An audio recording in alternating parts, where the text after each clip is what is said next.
saya rekam ya. Teman-teman, kita nonton profil Sunday Punch dari beliau ya. Sorry, kenapanya belum sound share sound.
Ini nggak perlu speaker ngomong udah selesai kita. Ini semangatnya luar biasa loh. Ya, sudah selesai ya? Iya, Waduh. luar biasa loh, Ceh. Memang aura kalau orang PCC terus beda ya, Ceh. Waduh, enggak lah. Waduh. Itu semuanya anugerah ya, bro ya. Anugerah yang luar biasa. Senang saya berkumpul dengan orang-orang hebat. Jadi saya juga bisa menyerap Aduh. ilmu dan apa ya, energi orang-orang hebat, orang hoki. Waduh. Jadi bisa hoki terus nih. Thank you, Ceh Vera, bener-bener hadir. Thank you, bener-bener. Ini luar biasa nih teman-teman. Ini biar pada belum yang mungkin baru kenal Ci Vera, ini salah satu legenda hidup prudensial. Bisa hadir malam-malam jam 8 di Bali, mau ngoceh depan kita. Thank you, Ci Vera, sekali lagi. Cece, waktu dan tempat saya persilakan. Cece ada materi kan pasti? Oh, ada. Oke. Saya ngobrol nanti ya. Oke. Nanti tanya jawab di terakhir ya, Ce. Thank you. Waktu dan Ya. tempat, mau persilakan ya, Ce. Silakan, Ce. Iya. Terima kasih buat teman-teman. Saya juga mau nyapa itu ya Andreas. Mana ini Andreasnya dan Andi? Ya kemarin sempat saya panggil di itu ya di One Vision. Kita ada 3 KPM bergabung. Seneng banget gitu ya. Brother Erickson juga luar biasa. Mereka berdua itu memberikan masukan yang luar biasa. Satu tentang bisnis, satu tentang ini ya sharing mantap banget, motivasi bagaimana orang yang biasa-biasa pun bisa jadi sukses ya. Andreas itu luar biasa. Kemarin baru kontak-kontak sama Andreas ya. Hari ini udah di sini ya. Ya, Ci. Cici makin glowing mukanya, Ci. Oh, thank you ya. Habis liburan ya. Iya. Mantap lah, Ci. Ya. Kapan ini ke Bali saya tunggu ya. Iya, nanti Ci kita japrian, Ci. Jangan ajak Edison, Ci. Edison penakut. Oh gitu ya. Iya, dia apa-apa takut, Ci. Iya. Jangan Nah, dengerin dia, Ce. yang penting di Bali itu pokoknya kita kalau cuma di dalam hotel, terus kita makan di tempat yang tidak rame, is okay, nggak apa-apa. Nggak ada masalah, gitu kan. Terus kita pakai masker, kita juga pakai hand sanitizer, ya. Nah, jadi saya percaya ya teman-teman ya, di balik Corona ini pasti ada hikmat, ada berkat Tuhan yang luar biasa. Hikmatnya adalah apa? Yang mungkin dulu kita nggak terlalu bersihan gitu ya. Sekarang tuh kita jadi orang yang bersih gitu ya. Istilahnya cuci tangan gitu ya. Terus mengganti pakaian setiap hari, mencuci rambut setiap hari misalnya gitu kan ya. Nah, jadi itu kita bisa membentuk menjadi orang-orang yang istilahnya ada kedisiplinan ya, membuat kita disiplin gitu ya. Jadi kalau orang pun ketemu kita nggak pakai masker, kita bilang, tolong pakai masker gitu ya. Nah, jadi Bali itu sebetulnya nggak serem-serem amat seperti yang dikatakan oleh dunia gitu. Walaupun memang kita zona merah ya teman-teman ya, tapi nggak seseram yang dikatakan oleh orang-orang. Misalnya kita banyak yang meninggal atau apa gitu ya. Ya menurut saya sih segala sesuatu ada konsekuensinya ya. Malah lebih ngeri kalau Cici ke Jakarta, katanya zonanya merah banget gitu ya, bahkan hitam gitu ya. Kalau Bali belum ya. Jangan, Ce. Gitu. Jakarta lagi hitam, Ce. Jangan. Jangan ya. Iya. Oke, ya. Jadi saya akan saya masuk ke sharing saya ya, sebentar ya. Sorry, Ce. Cece kan ada 2 device. Satu device-nya boleh di-unmute aja nggak, Ce? Disconnect audio. Karena feedback dia. Oh iya, oke. Dia feedback dia. Yang dua-duanya saya jadi co-host ya, Ce. Biar siapa tahu Cece mau sharing screen dari mana. Oke, silakan, Ce.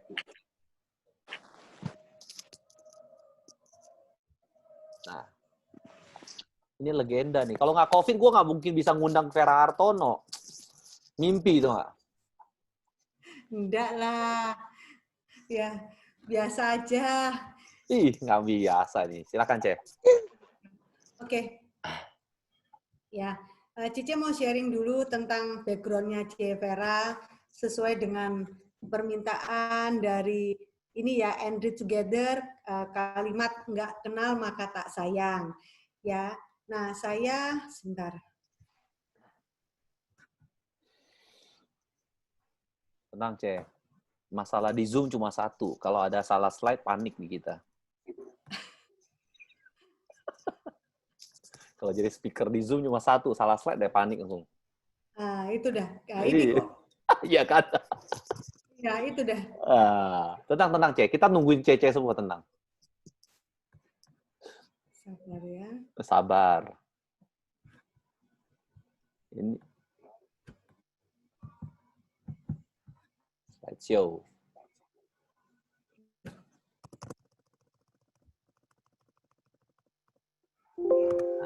Ya, jadi saya berterima kasih kalau hari ini saya bisa berkumpul dengan anak-anak milenial yang hebat, ya kan? Karena apa? Saya diizinkan untuk saya bertemu dengan bisnis yang luar biasa. Dan saya juga terima kasih dengan suami saya yang mendukung saya di bisnis ini, ya, yang saya percaya memang pada saat waktu kita menikah itu suami saya belum menjalankan bisnis asuransi karena suami saya punya bisnis sendiri. Tapi hari ini puji Tuhan akhirnya kami berdua bisa menjalankan bisnis yang luar biasa ini. Nah, thank you terutama untuk family saya.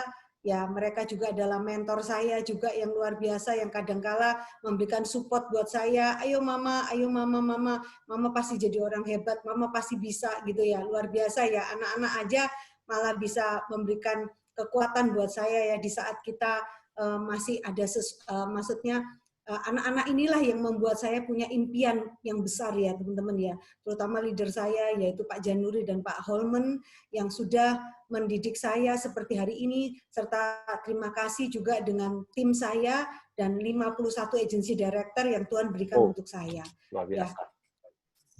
Terima kasih. Ya, nah ini story hidup saya ya. Jadi saya lahir tahun 76. Nah, sekarang teman-teman udah tahu berapa umur saya. Nah, bersyukur saya sempat sekolah, teman-teman ya. Karena keluarga saya yang orang tua saya sebetulnya tidak mampu untuk sekolahkan saya. Nah, saya bisa disekolahkan sampai SMA oleh keluarga besar saya. Setelah itu setelah lulus SMA saya harus bekerja, teman-teman ya. Dan saya mengawali gaji saya pertama kali tahun 94 itu 250.000 di Surabaya. Nah, jadi seperti teman-teman tahu, kenapa saya tinggal di Bali, itu ada sejarahnya teman-teman ya. Nah, tahun 2000 saya ke Bali itu sebetulnya tujuan holiday. Jadi dari tahun 94 sampai tahun 2002, itu saya berprofesi sebagai seorang penjaga toko. Nah, kalau tahun 94 sampai tahun 2000, itu saya penjaga toko. Kalau teman-teman pernah ke Surabaya, saya jaga toko tuh di Pasar Atom gitu ya. Nah, di tahun 2000 waktu saya holiday, saya merasa kok nyaman gitu ya. Saya kepingin kerja di Bali supaya saya bisa mempunyai sesuatu yang berbeda, istilahnya keluarga, maksudnya gini, lingkup yang berbeda, dan ada tujuan saya, yaitu saya ingin bisa merubah kehidupan saya, gitu teman-teman ya. Nah, tapi ternyata dari tahun 2000 sampai 2002, saya itu kembali lagi menjadi seorang penjaga toko kain, gitu teman-teman ya. Nah, seperti yang teman-teman tadi lihat di Sandepan, sebetulnya saya tuh punya impian yang besar, teman-teman. Saya ingin jadi orang kaya, saya ingin punya uang yang banyak, teman-teman. Saya ingin istilahnya punya gaya hidup yang luar biasa seperti saudara-saudara saya yang sekolahkan saya itu mereka adalah orang-orang kaya. Itu yang selalu membuat saya itu sebetulnya ada sedikit minder gitu ya. Bahwa waduh, kenapa ya saya nggak bisa hidup seperti mereka? Kenapa nggak saya terlahir sebagai anaknya orang kaya? Gitu ya. Kenapa saya harus lahir jadi orang miskin? Luar biasa teman. Kalau dulu tuh dari saya lahir sampai saya udah SMA itu, kalau menurut saya hidup saya itu penuh tangisan gitu ya. Nah, tapi bersyukur teman-teman ya, karena saya mengenal Tuhan. Saya mengenal Tuhan dan saya sangat percaya bahwa Tuhan pasti sanggup ya menjawab setiap doa saya. Nah, di tahun 2002 akhirnya saya diperkenalkan dengan saya kenal dengan agen asuransi. Yang awalnya sebetulnya perkenalan itu menurut saya nggak masuk akal. Tapi percayalah Tuhan, kadangkala teman-teman ya waktu teman-teman kenal dengan bisnis ini, teman-teman diajak oleh teman-teman gitu ya. Mungkin teman-teman kalau melihat ini ya behind story-nya itu, kalian bisa ketawa-tawa sendiri. Kok aneh ya? Saya bisa ketemu agen asuransi yang awalnya sebetulnya mau ketemu sama bos saya gitu ya, pemilik dari toko kain di grosir di Bali gitu ya. Nah, kebetulan ini bos saya ini lagi di Paris gitu, teman-teman ya. Nah, ternyata apa yang terjadi? Nah, namanya agen asuransi teman-teman ya. Nah, jadi teman-teman saya juga belajar ya dari leader saya ini. Begitu dia kenal saya dan dia cari bos saya dan saya bilang pemiliknya ini lagi ke Paris lagi kayak orang lagi itu ya, maksudnya kulaan gitu ya, lagi ke ini membeli barang di Paris gitu ya untuk dijual di Bali gitu ya. Nah, singkat cerita akhirnya si agent tersebut ini dia bilang, boleh dong saya kenalan, saya mau ngobrol-ngobrol gitu ya. Nah, akhirnya apa yang terjadi teman-teman? Dia menerangkan program asuransi yang menurut saya waktu itu memang saya nggak tertarik sama sekali dengan asuransi. Bahkan dibilang sebetulnya keluarga kami tuh selain anti asuransi juga kami juga mikir, ya kan, kami nggak punya uang untuk membeli asuransi sebetulnya teman-teman. Nah, sewaktu saya dikenalkan dengan produknya, sempat yang menyentuh perasaan saya adalah agent tersebut itu mengatakan, kalau kamu nggak mau beli asuransi nggak apa-apa, tapi pernah nggak kamu pikirkan dirimu, kamu di sini sendirian. Tadi karena agent ini pinter ya, fact finding ya teman-teman. Dia tanya saya di sini dengan siapa, saya aslinya dari mana, karena saya kelihatan Chinese gitu ya. Nah, sedangkan di toko itu juga banyak orang Bali yang kulitnya hitam istilahnya gitu. Kok saya yang kulitnya putih di sana gitu kan. Nah, saya cerita saya asal dari Surabaya bla bla bla dan saya akhirnya saya mau mencari kehidupan yang berbeda daripada di Surabaya.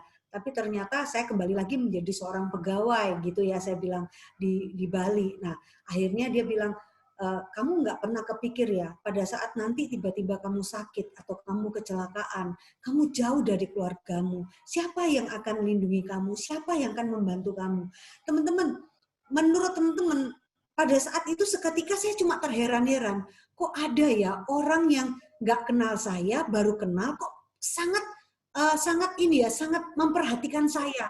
Seperti itu teman-teman. Sehingga saya merasa gini, nyaman juga ya, karena orang ini tuh nyaman banget.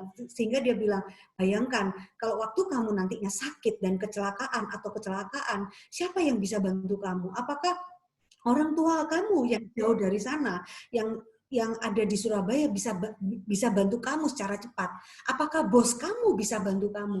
Nah, di situ akhirnya saya tuh kepikiran karena beda umur kita jauh ya. Leader saya ini waktu itu sudah umur sekitar 40 tahun dan saya masih umur 24 tahun ya teman-teman ya. Saya waktu itu usianya 24 tahun. Nah, jadi kelihatannya kok ada orang yang sangat perhatian, sangat awareness dengan saya gitu ya. Nah, sehingga saya tersentuh banget dan saya bilang, kalau saya boleh tahu premi yang paling kecil berapa? Nah, jadi teman-teman ya, kenapa saya bilang premi yang paling kecil? Karena saya mengukur kemampuan saya, teman-teman. Nah, singkat cerita akhirnya saya memberanikan diri, saya membeli asuransi dengan premi waktu itu senilai 300.000 teman-teman. Dan gaji saya tuh 1 juta teman-teman. Waktu saya tahun 2000 sampai 2002 itu gaji saya itu adalah sekitar 1 jutaan. Nah, jadi singkat cerita setelah saya masuk asuransi dengan keterbatasan saya memikirkan adalah bos saya pun kalau waktu saya sakit, dia nggak akan tolong saya karena itu adalah perusahaan swasta yang nggak mungkin akan memberikan askes. Waktu itu ada askes, itu pun tidak mungkin ya dia memberikan kepada kita gitu loh. Nah, singkat cerita, akhirnya setelah saya memberanikan membeli asuransi, ya setelah polis itu datang, si agent ini, leader saya itu datang. Dan dia menawarkan sesuatu yang luar biasa menurut saya. Ya kan? Nah, dia bilang, Fer, menurut kamu kalau hari ini kamu bisa membayar asuransi gratis bagaimana? Nah, jadi teman-teman, kalau teman-teman bisa tahu bahwa ada perkataan gratis, semuanya pasti senang dengan gratis. Makan gratis juga senang gitu ya, nonton gratis juga senang, dikasih baju gratis itu senang gitu ya teman-teman ya. Nah, semua hal yang berkata gratis ya kan, nah itu pasti menyenangkan buat kita yang memang pas-pasan gitu ya teman-teman ya. Nah, sehingga akhirnya saya bilang, apa yang harus saya lakukan? Apakah pekerjaan sebagai agen asuransi? Nah, teman-teman lucu ya, orang yang masih kekurangan yang masih nggak hidup kaya, tapi takut loh jadi agen asuransi. Bener loh teman-teman, dulu tuh saya itu bisa takut loh jadi agen asuransi ya. Kalau saya pikir itu mungkin kadang kalau misalnya ada agen yang saya rekrut dan dia takut, itu saya ketawa juga. Ya saya memikirkan dulu saya juga punya pola pikir yang seperti itu gitu ya. Nah singkat cerita, untungnya leader saya ini pinter ya. Dia bilang, oke, kalau kamu nggak mau jadi agen asuransi nggak apa-apa, kamu kasih saya referensi aja 10 nama deh sampai 20 nama ya kan, pasti ada kan orang-orang yang membeli di toko kain kamu ini, langganan-langganan yang kamu kenal. Nah akhirnya teman-teman saya cuma pikir kalau cuma ngasih referensi saya mah bisa, saya ambil ya buku catatan-catatan nama dari langganan toko ini, saya catat, saya kasih buat dia.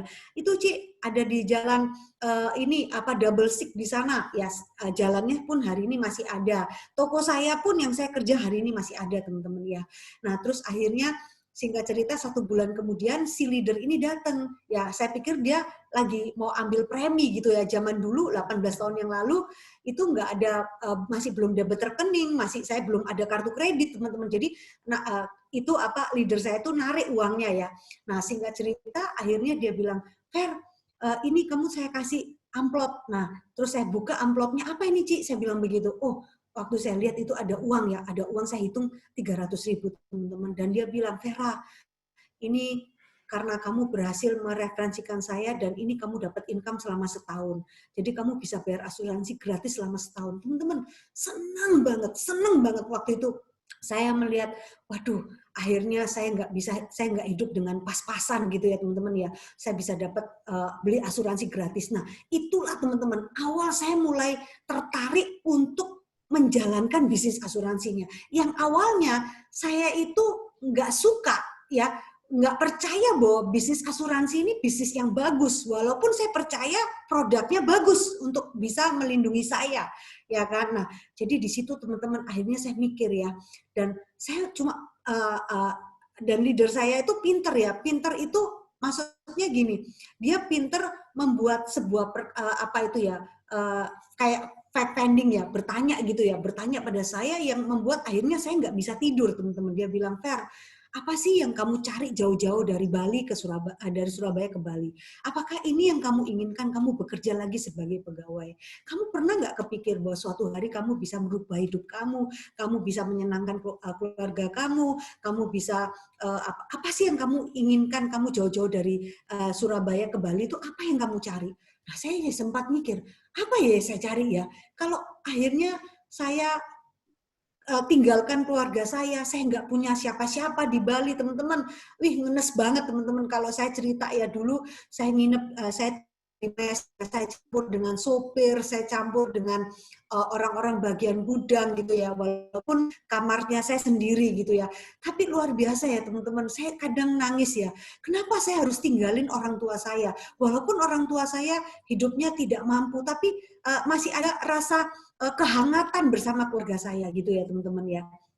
Nah singkat cerita akhirnya perkataan itu yang membuat saya bilang, ngapain ya kalau saya datang ke Bali terus ujung-ujungnya saya juga jadi pegawai. Sebetulnya di Surabaya pun saya bisa, bahkan saya di sana ada keluarga saya, kalau ada apa-apa pasti ada yang menjaga saya dan mengasihi saya. Kalau di sini siapa gitu ya. Dan supaya teman-teman tahu, saya nggak punya pacar, saya nggak kenal siapa-siapa, saya nggak punya tetangga. Hidup saya itu dari kerja pagi jam 8 kita sudah keluar dari mes gitu ya. Kita naik mobil pick up gitu ya teman-teman ya. Saya naik karena saya nggak bisa naik sepeda motor waktu itu ya, dan saya juga nggak punya sepeda motor, nggak punya, jangankan mobil gitu ya. Akhirnya saya kalau pulang pun naik pick up. Jadi saya kalau pergi misalnya mau beli belanja kebutuhan itu mesti bareng-bareng sama mereka. Jadi bayangkan ya, kadangkala sampai saya tuh waktu si Cici ini ngomong begitu, apakah kehidupan ini yang kamu inginkan, Fer? Kamu nggak ingin, tak? Suatu hari kamu bisa punya mobil gitu ya, kamu mengendarai mobil kamu bisa punya income ya kan? Berapa income yang kamu mau? Sampai perkataan itu kadangkala membuat saya tuh bingung juga ya. Ini ada orang lain yang maksudnya perhatian banget sama saya ya, udah ngasih tentang program gitu ya, dan yang saya akhirnya betul-betul merasa tertarik dengan perkataannya adalah, Fer, saya tanya sama dia, Cik, Ci sekarang income-nya berapa? 10 juta per bulan waktu dia bilang ya. Nah, Ci sudah berapa lama kerja di Prudential? Ah, saya baru 2 tahun. Hah? Teman-teman lihat ya, dari tahun 94 sampai tahun 2000, 6 tahun ya, 6 tahun saya bekerja, penghasilan dari 250.000 sampai jadi 1 juta. Itu saya harus kerja selama 6 tahun. Nah, sedangkan Taci ini dengan 2 tahun aja di Prudential, itu bisa punya income 10 juta dan bisa punya mobil, dan waktu itu saya diajak jalan, saya diajak makan teman-teman. Nah, disitulah saya mulai tertarik gitu ya teman-teman. Nah, jadi teman-teman kalau pada saat rekrut, ya kan, investasi, beranilah investasi untuk membuat, ya kan, calon agent itu nyaman dengan kita. Itu makanya saya bersyukur banget ya. Akhirnya saya mulai goyah teman-teman. Saya mulai goyah gitu ya. Ternyata enak juga ya jadi agent asuransi gitu ya. Ternyata saya diajak ya, ayo Fer, kamu ikut yuk sama saya pada saat saya prospek di hari Minggu. Kamu kan nggak masuk ya, toko kamu tutup. Nah, disitulah teman-teman saya baru melihat, ternyata Bali itu kalau di siang hari itu bagus banget ya. Terus kita kalau datang ke rumah orang itu kita dikasih makan, kasih minum gitu ya. Kadang kalau nggak dikasih makan pun kita dikasih minum, kita bisa cerita-cerita. Nah, disitulah awal saya mulai tertarik dengan bisnis asuransi, teman-teman. Ternyata bisnis asuransi itu tidak menakutkan seperti yang dikatakan oleh orang tua saya gitu ya. Seperti yang dikatakan oleh teman-teman saya gitu ya. Nah, jadi teman-teman akhirnya rusak ini. Pemikiran saya udah dirusak ya dengan hal-hal yang menyenangkan gitu ya. Nah, singkat cerita akhirnya saya mulai memberanikan diri untuk pecat bos saya. Teman-teman lucu ya, kenapa saya bilang sebelum saya dipecat sama bos saya lebih baik pecat bos saya gitu ya. Saya mengundurkan diri dan saya resign. Nah, jadi akhirnya di tahun 2002 saya mulai menjalankan bisnis ini pas bulan September teman-teman, dan tanggal 22 September itu adalah hari pertama kali saya join, teman-teman. Memang dulu itu tidak ada AAJI, teman-teman ya. Jadi kita langsung buat KTP, kita join, kita isi gitu ya. Akhirnya keluar kode agent. Nah, teman-teman, jadi di saat bulan September, saya ingat 2002, saya gabung tanggal 22. Itu September, Oktober, November, Desember ya, teman-teman. Puji Tuhan, teman-teman, apa yang terjadi? Dari orang yang anti asuransi ya, yang nggak mau nggak percaya dengan bisnis asuransi ya teman-teman. Akhirnya apa yang terjadi teman-teman? Ya kan, dalam 4 bulan aja saya bisa meraih startup agent teman-teman. Ya, dan supaya teman-teman tahu, startup agent ini saya raih di Bali itu dengan canvassing teman-teman. Ya, saya nggak punya saudara, saya nggak punya ring 1, saya nggak punya ring 2, saya nggak punya ring 3, ya kan? Yang saya punya adalah ring apa? Ring kepercayaan diri, ring kekuatan diri saya. Saya percaya, saya believe ya, bahwa pekerjaan ini, bisnis ini bisa membuat saya kaya raya. Bisnis ini bisa membuat saya sukses. Bisnis ini bisa membuat saya membeli mobil. Bisnis ini bisa membuat saya punya income 10 juta. Sama seperti income dari leader saya, teman-teman. Nah, supaya teman-teman tahu, di tahun 2002, itu leader saya itu nggak kasih saya BOP ya, teman-teman ya. Maksudnya rincian income tuh sampai detail, sampai agency manager. Yang saya cuma tahu gimana caranya saya punya income 10 juta. Simple ya teman-teman ya. Ternyata dengan cara kita ngomong secara simple, ya kan, dengan mudah ditangkap oleh otak agent itu akhirnya jalan. Dan itulah yang membuat semangat saya. Gimana caranya? Ya saya bisa punya income 10 juta dan itu merupakan impian saya teman-teman. Sehingga dalam waktu tempo 3,5 bulan saya raih income 10 juta. Ya kalau leader saya meraih income 10 juta itu dengan 2 tahun, teman-teman. Saya mencetak prestasi ya, saya rekod di diri saya sendiri. 3,5 bulan saya punya income 10 juta, teman-teman. Dan itu 18 tahun yang lalu, kalau teman-teman tahu ya. Nah, dari 18 tahun yang lalu, income 20 juta itu gede banget, teman-teman. Kalau sekarang 10 juta itu mah kecil banget gitu ya. Nah, jadi teman-teman akhirnya ya apa yang terjadi teman-teman, setelah saya bisa raih startup ya saya bisa pergi jalan-jalan, itu impian besar saya bahwa saya bisa naik pesawat terbang, saya bisa pergi ke negeri ya kan, saya bisa masuk koran. Nah akhirnya tahun 2003 sampai hari ini saya selalu prestasi teman-teman ya, karena memang itu adalah impian besar saya mau prestasi, saya mau orang banyak melihat saya mau orang itu respect dengan saya ya, dan itu semua adalah tujuan hidup saya ternyata teman-teman ya. Nah jadi teman-teman kalau mau tahu ya puji Tuhan walaupun corona saat ini ya, orang bilang, waduh, ya kan susah cari nasabah gitu ya, susah cari agent ya teman-teman ya. Tapi hari ini saya bisa buktikan pada teman-teman gitu ya, bahwa saya di bulan Juni kemarin, bulan Juli, saya berhasil mempromosikan 1 AAD direct saya gitu ya. Jadi promosi pertengahan tahun gitu ya. Nah terus sekarang saya, yaitu Pak Hendri ya suami saya, itu sudah COT. Ya, Pak Hendri sudah COT itu di bulan Juli 2020 kemarin sudah COT, dan sekarang ya kalau ini kita punya case issued semua, kita udah PCC teman-teman ya. Oh. Nah jadi puji Tuhan teman-teman, ya saya bisa tunjukkan pada teman-teman gitu loh ya. Kenapa orang yang mengatakan corona ini kita nggak bisa kerja, kita nggak bisa jualan ya. Jujur aja teman-teman ya, sewaktu mungkin ARP kalian itu sama dengan ARP saya ya. Saya sering tanya-tanya, saya bilang gini, ya ARP itu saya tanya gini, Pak, Jakarta itu corona gini tuh banyak nggak omset Pak? Dan dijawab sama ARP kalian, ih banyak Bu. Waduh, langsung kepala saya cekot-cekot teman-teman. Saya bilang begini, benar. Saya bilang begitu. Iya Bu, benar itu timnya Ericsson itu Bu, itu gila semua itu Bu. Orang corona di bulan Maret atau April, saya lupa, saya tanya ya dengan ARP itu. Terus itulah yang membuat saya semangat teman-teman. Kenapa? Terus dia bilang, Bu tahu nggak? Dengan corona itu setiap hari timnya Ericsson itu closing. Aduh teman-teman, langsung kepala saya cenut gitu ya. Saya bilang gitu, waduh. Ini pembocoran rahasia, pembocoran rahasia itu. Tapi berterima kasih loh ya. Kenapa? Karena kalau nggak dari dia, dari Pak Markus ya, sampai ngomong gini ya, saya itu nggak mungkin loh teman-teman ya, saya nggak mungkin bisa dapat omset ya istilahnya teman-teman ya. Saya langsung gini, waduh, saya mesti buang rasa takut saya mesti buang rasa khawatir saya teman-teman ya. Kenapa? Waktu corona kemarin bulan Maret sempat saya gini, teman-teman saya itu setiap hari itu aktivitas ya, sama seperti Ericsson, seperti Andrea, seperti Andi gitu ya, yang saya tahu orang-orang rajin dan teman-teman di sini ya, katanya Pak Markus itu setiap hari mereka aktivitas. Nah itulah saya teman-teman. Nah pada saat Bali itu lockdown di bulan Maret, saya itu kayak orang linglung teman-teman. Ngapain setiap hari di rumah dari pagi sampai malam, tidur lagi, makan gitu ya. Jadi kayak kalau orang bilang tuh orang crazy gitu ya. Sampai akhirnya saya berpikir gini, udah deh saya buat kue. Padahal saya nggak ngerti caranya masak teman-teman, saya nggak ngerti caranya buat kue.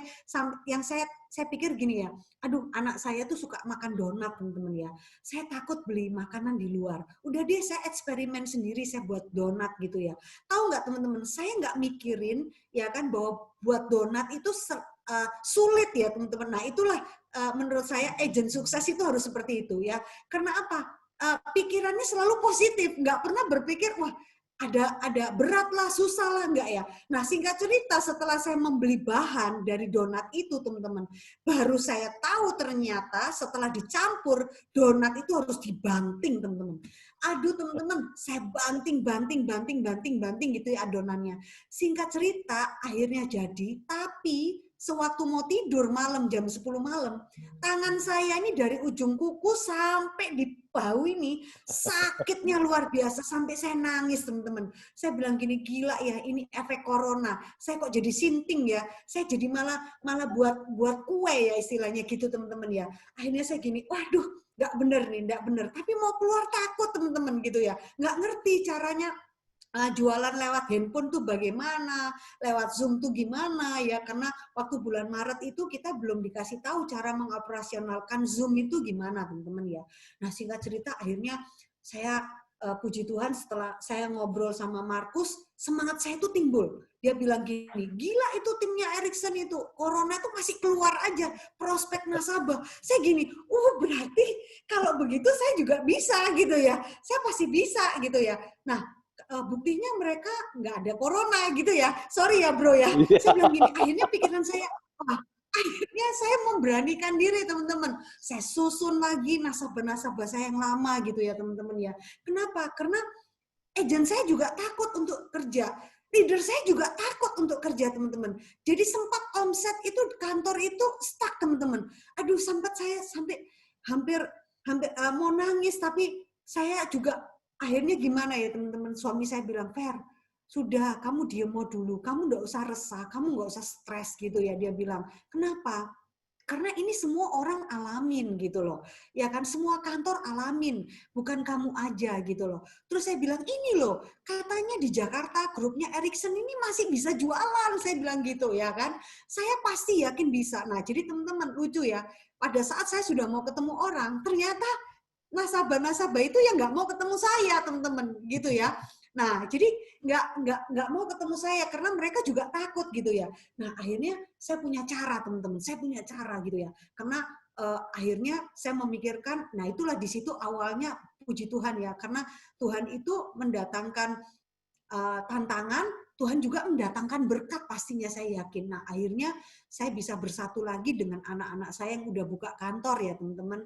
Akhirnya mereka minta, ayo Vera, kita buat training bareng-bareng yuk, kita buat Zoom bareng-bareng supaya kita semangat lagi. Akhirnya kita bertiga berkumpul, teman-teman, dan saya bisa membuat acara Zoom. Nah, mulailah saya ngundang pembicara-pembicara yang bagaimana bisa tetap survive dengan keadaan pandemi corona gitu ya. Nah, singkat cerita, akhirnya saya tahu, oh, caranya saya broadcast, caranya saya WA, ya kan, caranya saya telepon, ya kan, caranya saya video call. Nah, disitulah teman-teman, akhirnya ada nasabah yang mau ketemu saya, ya kan, walaupun dengan pakai masker, takut-takut teman-teman. Ternyata saya bisa closing. Nah, disitulah teman-teman saya bisa tunjukkan buat agent-agent saya gitu ya, buat leader saya. Mereka kaget, gila ya, Bu Vera, KPM owner, ya kan, masih bisa jualan, masih bisa rekrut gitu teman-teman ya. Nah, jadi teman-teman, nanti saya mau cerita ya, apa yang menyebabkan saya bisa seperti hari ini. Karena saya kasih tahu buat teman-teman ya kan, apa itu mental sang juara ya kan. Karena mental sang juara itu nggak pernah mau kalah, teman-teman ya. Kalah itu menjadi sebuah apa? Menjadi sebuah batu untuk dia melompat, atau menjadi lompatan buat dia untuk dia tetap menang, ya kan? Nah, jadi milikilah mental juara, teman-teman ya. Nah, jadi saya percaya ya, kalau untuk sukses kita harus terlebih dahulu percaya bahwa kita bisa, ya. Kalau Anda nggak bisa, pada saat Anda corona Anda bilang, aduh mati, sama seperti saya, teman-teman ya. Waktu terjadi corona pertama kali, yang saya pikir adalah apa? Aduh, mateng aku. Ya, hotel ini langsung lockdown ya, orang-orang dipulangkan ke negaranya. Saya langsung mikir gini, teman-teman, aduh, nasabah ini pasti akan berhenti bayar. Betul, teman-teman, hati-hati makanya dengan pikiran, teman-teman ya. Yang saya bilang, menjadi sukses kita harus terlebih dahulu bisa. Jadi kembali lagi ke pikiran. Sama, pada saat saya memikirkan itu, itulah yang terjadi, teman-teman. Akhirnya nasabah saya mulai telepon gitu ya, mulai telepon bilang, aduh Vera ini gimana, ini corona seperti ini, aduh teman-teman, saya langsung menjerit, saya bilang, aduh gimana ya Tuhan ya, gimana caranya untuk mengatasi. Nah, akhirnya teman-teman, akhirnya saya tahu cara mengatasi ya, saya tahu cara mengatasi. Yang penting pikiran positif itu pikiran negatif itu saya rubah dengan positif. Perkataan itu harus selalu kalimat positif dan kalimat yang optimis ya teman-teman, sehingga saya datengin lagi nasabah saya kasih pemikiran, pemahaman buat mereka, sehingga mereka tetap membayar preminya. Memang ada yang turun premi, tapi cuma satu orang, teman-teman ya. Nah, akhirnya bersyukur teman-teman ya, disitulah saya berpikir ya, jadi hati-hati dengan pikiran kita ya, karena pikiran itulah menentukan sumber hidup kita, teman-teman ya. Nah, jadi hari ini saya kasih tahu buat teman-teman, apa yang menyebabkan Anda bisa menjadi seorang juara, teman-teman ya. Anda bisa melakukan, melampaui apa yang Anda pikirkan ya. Nah, jadi teman-teman, ini ada 3 hal yang membuat Anda akan sukses ya. Satu, tengah-tengah itu ada impian ya. Nanti kita akan cerita tentang impian ya. Pertama itu adalah right vehicle, yaitu apa teman-teman? Kendaraan ya. Nah, Anda harus tahu bahwa saat sukses, untuk Anda sukses dan Anda kaya raya, Anda bisa punya income, itu Anda perlu kendaraan yang tepat. Nah, pertanyaannya, apakah Anda sudah tahu bahwa kendaraan Anda di Prudential itu adalah kendaraan yang sangat tepat atau tepat saja? Nah, jadi Anda harus mempercayai ini. Ya, kenapa kalau kita bilang ya, oh Pru itu sudah ratusan tahun, teman-teman. Ya, bahkan dengan sistemnya Prudential, kita udah tahu ya, artinya udah banyak orang yang jadi EAD, yang sudah punya 6 generasi. Seperti yang Anda lihat Linda Wijaya, ya kemarin saya termotivasi dengan Linda Wijaya. OR booster generation-nya itu 2 miliar, teman-teman. 2 miliar atau 3 miliar, teman-teman. Nah, itu kita bisa ngelihat gitu loh, apakah kita di tempat yang benar, kita di kendaraan yang benar, ya kan, untuk membuat kita sukses. Jadi kita nggak perlu riset lagi, kita nggak perlu mencoba lagi, ya kita tinggal menerima aja dan untuk siap diluncurkan, untuk siap dijalankan. Yang kedua adalah the right knowledge, ya. Bagaimana dengan pengetahuan Anda? Apakah pengetahuan Anda sudah benar tentang kalau Anda sekarang di bisnis asuransi, pertanyaannya apakah Anda punya pengetahuan sudah benar tentang asuransi? Apakah pengetahuan Anda sudah benar, ya kan, tentang perencanaan masa depan Anda, gitu ya. Nah, kenapa? Kalau Anda tidak punya pengetahuan yang benar, ya kan, terutama untuk diri Anda, bagaimana Anda bisa tolong orang lain, teman-teman? Nah, yang terutama adalah right you, yaitu apa? Yaitu diri Anda, ya kan? Nah, jadi sebetulnya 3 hal sukses, 3 hal ini yang membuat Anda sukses, dan paling utama kenapa di atas itu adalah Anda, ya kan? Anda itu adalah motornya, ya kan? Anda itu yang mengendarai motor ini. Jadi kalau Anda sudah tahu, Anda di tangan kiri Anda ini kendaraan sudah benar, dan di tangan kanan Anda ini pengetahuannya sudah benar, Anda tinggal lakukan, teman-teman. Karena diri Anda itu adalah sumber utama dari kunci kesuksesan Anda. Ya, teman-teman ya. Nah, jadi percayalah teman-teman, kalau hari ini saya bilang 90% kesuksesan ditentukan oleh pemikiran, sikap, dan mental kita. Ya kan? Nah, jadi teman-teman, kalau hari ini Anda boleh percaya atau tidak, silakan, ini ilmu lama. Tapi ilmu lama yang kadang-kala Anda lupakan. Kalau Anda tulis attitude ya, Anda hitung abjad E, T, T, I sampai kalimat attitude itu berapa? Kalau di total itu adalah 100. Jadi kalau kita bilang ya, kesuksesan seseorang baik dalam segala hal itu adalah sikapnya, mentalnya, teman-teman ya. Jadi hati-hati dengan sikap itu dan mental itu terpusat dari pikiran kita, dari otak pikiran bawah sadar kita. Ya, nah jadi teman-teman, hari ini saya cuma mau kasih tahu buat teman-teman gitu ya, kenapa saya bangkit, kenapa saya terus berjuang sampai hari ini, teman-teman. Karena kalimat ini, teman-teman. Ya lucu ya, ketika kamu miskin, dari Jack Ma ini ya, dia bilang gini, ketika kamu miskin, belum sukses, semua kata bijakmu terdengar seperti kentut. Tapi ketika kamu kaya dan sukses, kentutmu terdengar sangat bijak dan menginspirasi. Jadi teman-teman, ya ini Jack Ma ini ngomong itu benar. Kenapa? Saya cuma ngasih tahu buat teman-teman ya. Saya hari ini memperdalami kerohanian, teman-teman ya. Nah, saya membaca, kebetulan karena saya Kristen ya, saya membaca sebuah firman itu ada di Pengkhotbah, teman-teman. Pengkhotbah itu mengatakan bahwa ya kan, hikmat yang dibawa oleh orang miskin itu tidak ada orang yang peduli. Nah, jadi kasihan banget nggak, teman-teman ya? Teman-teman boleh cari itu di Pengkhotbah. Nanti ya saya akan kasih ya. Nah, Pengkhotbah itu bilang ya, hikmat yang diberikan oleh orang miskin walaupun itu sangat bagus, itu tidak akan diperhatikan oleh orang. Nah, jadi Tuhan aja udah kasih tahu bahwa hidup kita itu Anda boleh tahu, Anda boleh memilih Anda mau jadi orang biasa-biasa atau Anda mau jadi orang sukses dan kaya raya. Nah, itu hidup ini pilihan, teman-teman. Ya, tapi Anda sudah tahu semua konsekuensinya adalah apa? Kalau Anda jadi orang kaya dan sukses, konsekuensinya apa? Kalau Anda jadi orang biasa-biasa, konsekuensinya apa? Ya, sampai kentutmu aja kalau kamu kaya, waduh luar biasa. Ya, kalau kamu kaya, kamu sukses, kamu berprestasi, kalimatmu yang biasa-biasa itu jadi kalimat yang luar biasa, teman-teman. Ya, nah jadi teman-teman, hari ini yang membuat saya kenapa memilih Prudential, teman-teman. Ya, yang saya kasih tahu buat teman-teman, kenapa hari ini saya memilih Prudential? Kenapa saya nggak memilih di tempat lain? Sebetulnya kalimat ini juga yang saya dikasih tahu, ya kan, bahwa hari ini teman-teman ada. Teman-teman pasti udah paham ya, pasti teman-teman juga sering BOP, sering apa. Cuma saya mau kasih tahu buat teman-teman, ini sebetulnya saya mau cerita tentang 4 tipe agent, teman-teman ya. Nah, jadi kenapa saya di Prudential, saya cerita dulu ya. Di employee, ini employee ya. Employee ini saya ya. Saya ini orangnya suka diatur, butuh dikasih punishment ya, nggak bisa punya kesadaran sendiri, menukar waktu dengan uang ya. Nah, jadi teman-teman harus tahu. Kalau nanti teman-teman punya agent, ya, teman-teman punya agent yang bekasnya karyawan, berarti teman-teman harus tahu bahwa orang karyawan itu sukanya diatur, suka dikasih planning kerja, ya, butuh dikasih punishment, ya kan? Istilahnya kalau kamu nggak capai ini, nanti kamu nggak akan dapat ini, istilahnya gitu, ya kan? Kalau kamu nggak buat SMK, ini yang terjadi. Istilahnya kalau kamu tidak membuat aktivitas, ya kan? Ini yang terjadi, teman-teman, ya.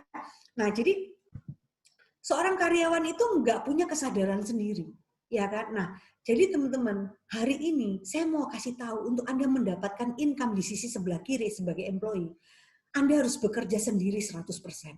Luar biasa ya. Anda harus mengeluarkan segala tenaga Anda untuk mencari income Anda. Nah, kalau Anda nggak pergi jualan, Anda juga nggak dapat income. Ya kan? Nah, ini kalau kita sebagai agent, teman-teman, ya.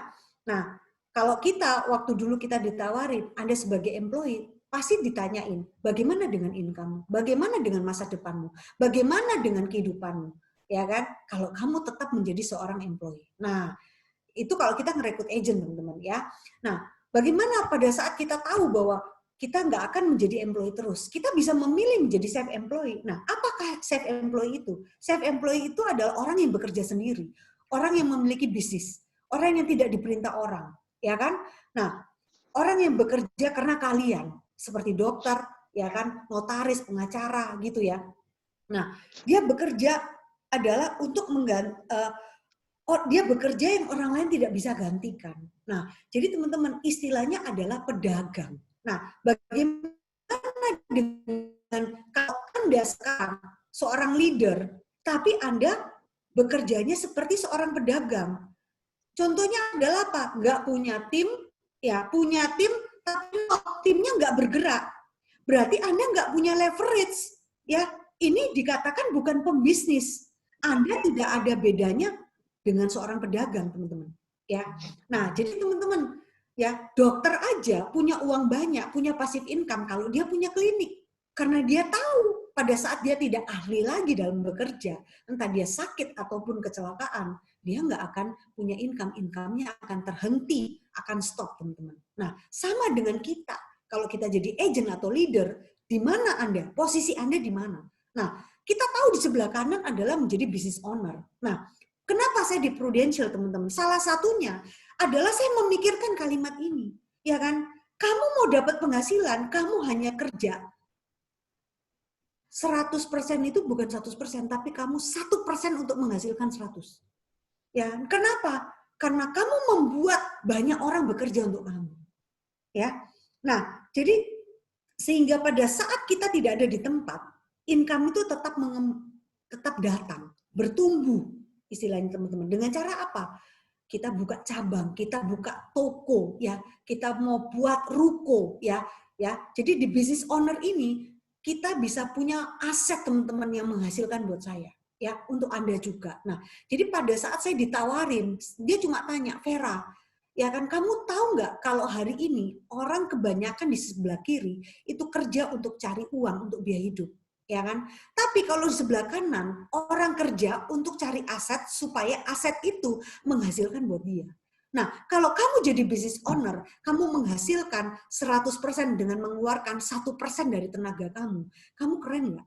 Saya bilang, gila ya, kalau saya dapat hasil 100% dengan saya keluarkan tenaga saya 1%, dari mana? Saya bilang gitu. Bos saya pun aja kerja, saya bilang gitu, ya kan? Nah, terus dia juga mengeluarkan biaya operasional gitu kan.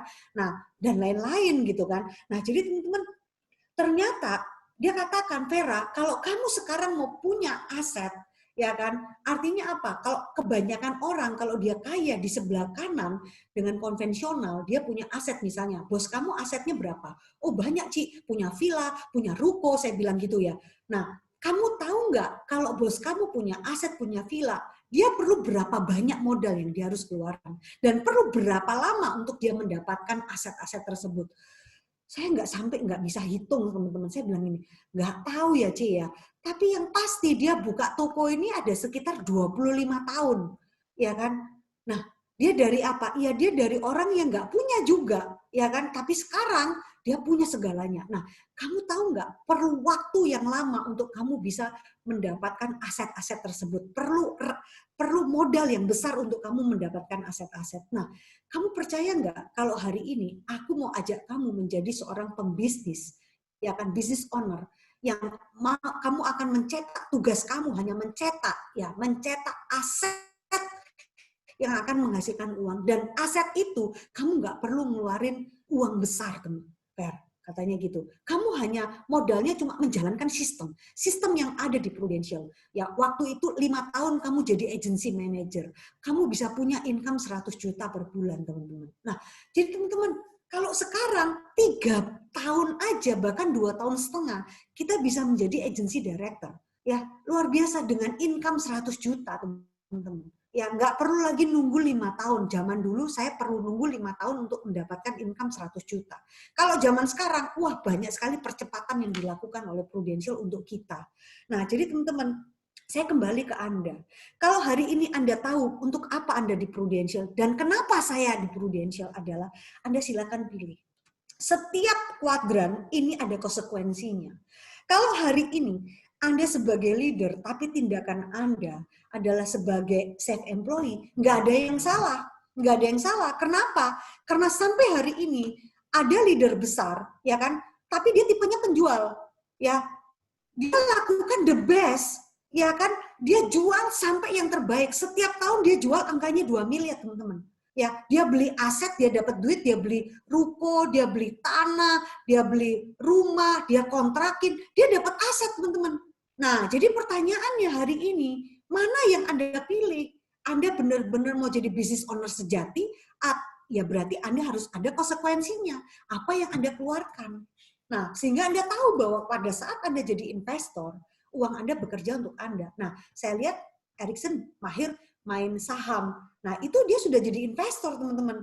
Ya, nah bedanya kalau business owner sama employee sama self employee adalah apa? Business owner tuh punya visi, teman-teman. Visi itulah yang membuat bisnis ini bisa jangka panjang. Ya, nah jadi visi itu sama dengan impian, teman-teman. Ya, nah jadi kalau kita bilang kenapa seorang pembisnis itu harus disiplin, teman-teman. Ya, kalau dia tidak disiplin, bagaimana dia bisa membuat orang lain untuk mendisiplinkan dirinya? Ya, nah jadi pembisnis itu ciri-cirinya adalah apa? Dia tuh sampai malam sambil tidur pun dia bisa mikirin bisnisnya. Jadi kalau tidur pun Anda tidak mikirin bisnis Anda, saya yakin Anda bukan pembisnis. Ya, teman-teman ya. Nah, jadi hari ini kita perlu disiplin apa? Pola makan, ya, disiplin pola tidur, disiplin kerja, teman-teman. Nah, sehingga saya yakin, ya kan, apa yang Anda inginkan hari ini, Anda bisa capai yang terbaik. Ya kan? Saya nggak dibayar oleh siapa? Oleh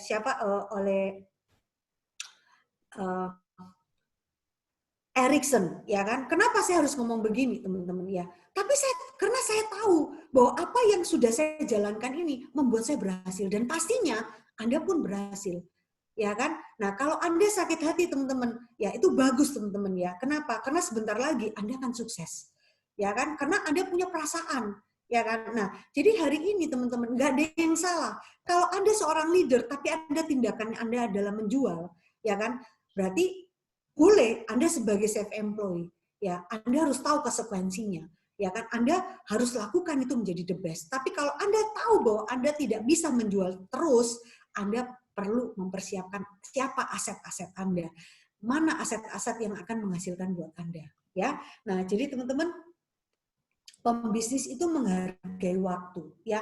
Waktu kita tinggal 3 bulan. Kalau Anda bilang, wah nggak mungkin saya bisa capai startup, saya kasih tahu buat teman-teman. Tadi di awal, ya, saya 3 bulan setengah saya capai startup, ya. Walaupun itu memang agent, teman-teman, ya, startup agent. Nah, saya tantang karena saya tahu di sini ada agent, ya kan. Tolong teman-teman, di sini ada agent nggak? Ada agent? Banyak, banyak. Oh, oke. Ya, jadi teman-teman, kalau hari ini saya seorang Vera Hartono 3 bulan setengah aja bisa startup, berarti Anda pun bisa, teman-teman. 3 bulan setengah seorang Vera tidak punya ring 1, tidak punya ring 2, tidak punya ring 3, hanya punya ring pengharapan, hanya punya ring belief, ya, sehingga dia bisa capai startup. Nah, bagaimana dengan Anda? Ya. Nah, jadi bagaimana Anda memandang bisnis ini dan diri Anda, teman-teman? Nah, pertanyaannya cuma itu, ya. Kalau Anda, ya, saya mau tunjukkan buat Anda hari ini, teman-teman, ya. Apa sih hal yang terpenting modal utama kita untuk sukses? Ya, sebetulnya ini, teman-teman, impian yang besar dan bermakna. Jadi kalau sampai hari ini, Erikson tanya, kenapa sampai hari ini kamu tuh tetap berprestasi tiap tahun? Karena saya punya impian yang besar, teman-teman. Nah, saya mau ajarin teman-teman. Saya baru tahu, teman-teman, impian vs kewajiban itu beda. Nah, yang tahu, misalnya contoh teman-teman, saya mau tanya ya, apa itu impian? Apa itu kewajiban? Bisa ada yang jawab? Dibantu di chat aja teman-teman yang bantu jawab Civera ya. Ya, supaya teman-teman tahu nih, ini penting banget teman-teman. Ini yang bisa menggerakkan Anda. Yuk.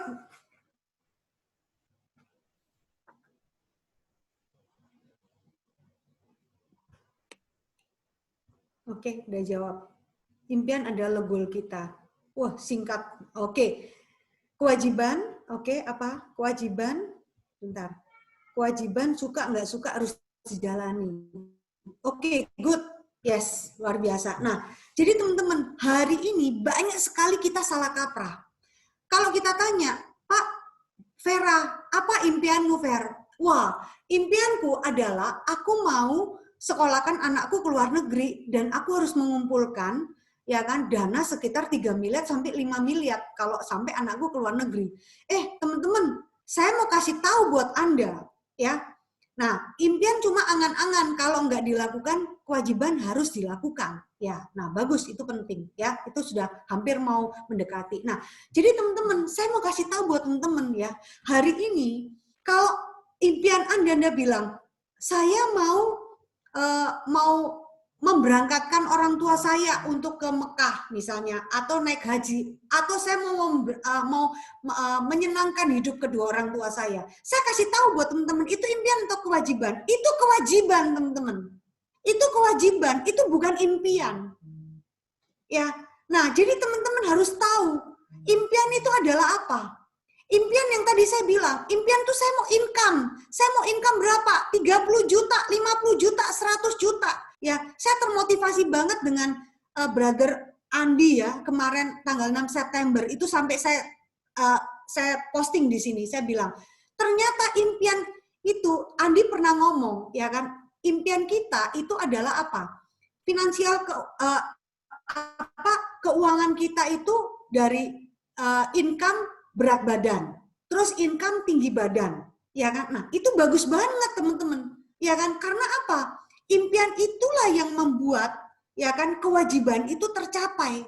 Nah, jadi hari ini teman-teman harus tahu, ya kan? Kalau hari ini kewajiban teman-teman itu timbul karena sebuah konsekuensi atas sesuatu. Jadi kalau teman-teman aja tidak melakukan kewajiban, ya kan? Bagaimana teman-teman bisa mencapai impian teman-teman? Ya, kalau hari ini teman-teman tahu bahwa kewajiban teman-teman adalah membahagiakan orang tua, kewajiban teman-teman adalah memberikan kehidupan yang terbaik buat anak, istri, suami, semuanya, itu kewajiban. Nah, kalau teman-teman tahu kewajiban, saya yakin teman-teman tidak akan baper, teman-teman tidak akan malas, teman-teman tidak akan menyia-nyiakan kesempatan, teman-teman. Ya kan? Nah, bagaimana dengan impian? Impian itu adalah sebuah keinginan, ya, yang bersedia melakukan, yang bersedia dimonitor, sehingga kita bisa mencapai. Ya kan? Impian itu bisa kita capai, itu sebuah pilihan, bisa kita tidak capai. Tapi kalau kewajiban, kita perlu lakukan, teman-teman. Nah, jadi teman-teman harus hari ini tahu gitu loh. Bagaimana cara melaksanakan kewajiban itu? Kita perlu impian, teman-teman. Ya kan? Kita perlu impian. Impian adalah apa?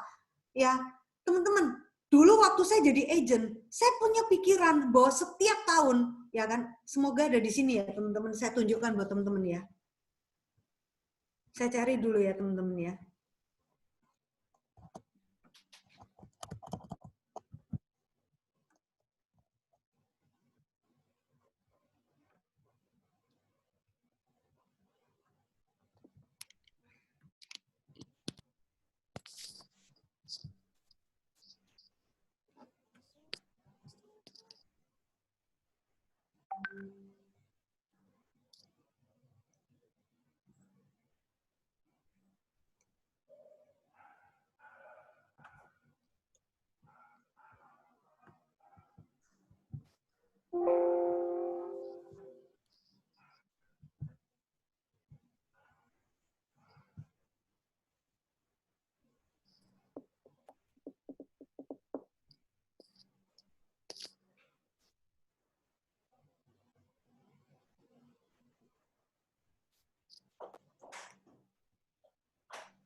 Nah, jadi teman-teman, impianlah yang membuat kalian bisa bertahan.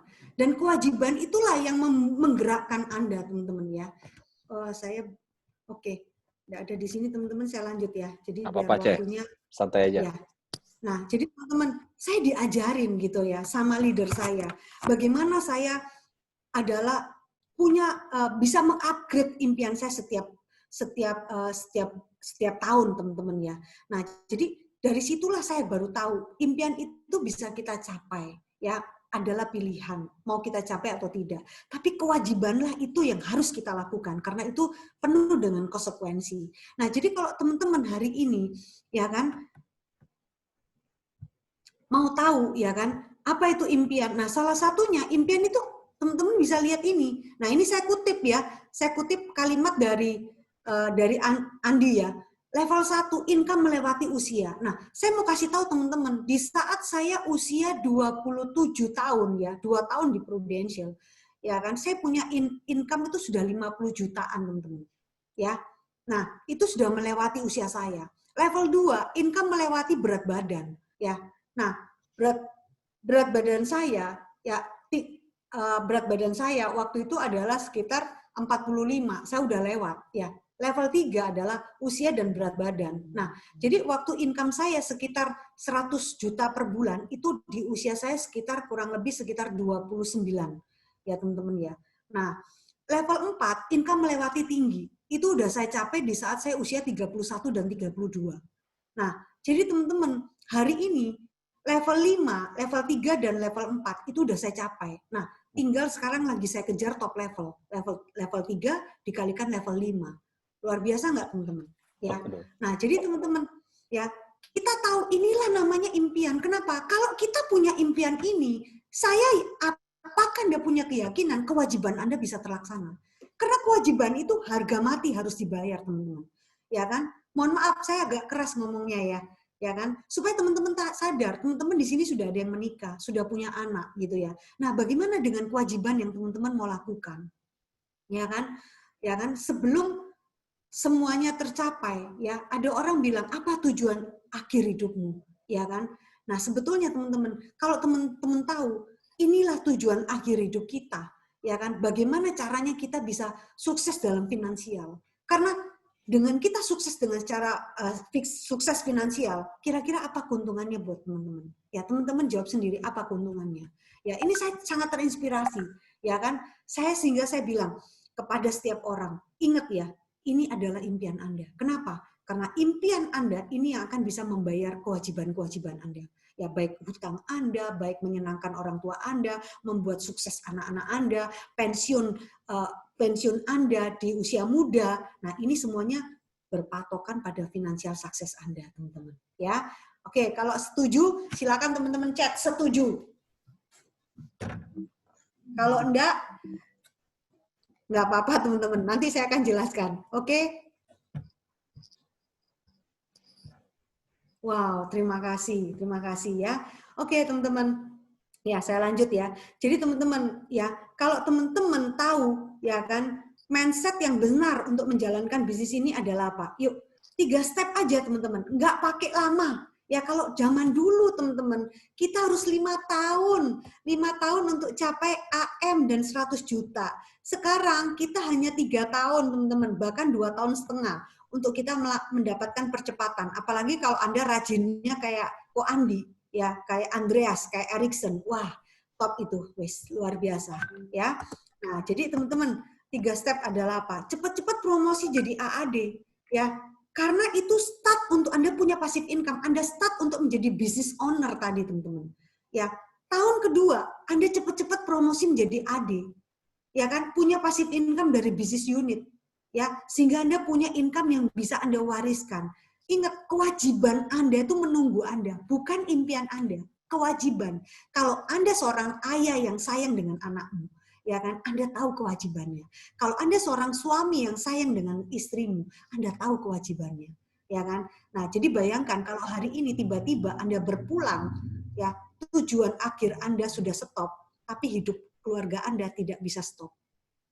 Ya, teman-teman. Nah, jadi Anda cuma cepat-cepat aja menjadi AAD, cepat-cepat menjadi AD, cepat-cepat menjadi AD abadi. Ya, teman-teman, dulu pernah nggak saya kepikiran saya bisa punya 51 agency director? Nggak ada, teman-teman. Ya kan? Tapi ya itu, karena saya memikirkan gimana saya jadi business owner, gimana saya punya aset, yang saya nggak perlu keluarin modal sampai bermiliar-miliar untuk aset itu menghasilkan passive income buat saya. Ya, nah jadi setiap tahun kalau teman-teman mau pakai setiap tahun promosi 3, silakan ya teman-teman. Ini kita istilahnya 2 cabang, buka 2 cabang, rekrut promosikan 2 new AAD, punya 5 agency direct ya. Nah punya 5 AD direct itu posisi Anda abadi sehingga Anda tidak ada maintenance, teman-teman. Ya, nah jadi teman-teman yang sekarang sudah jadi AD, ya apakah Anda puas diri?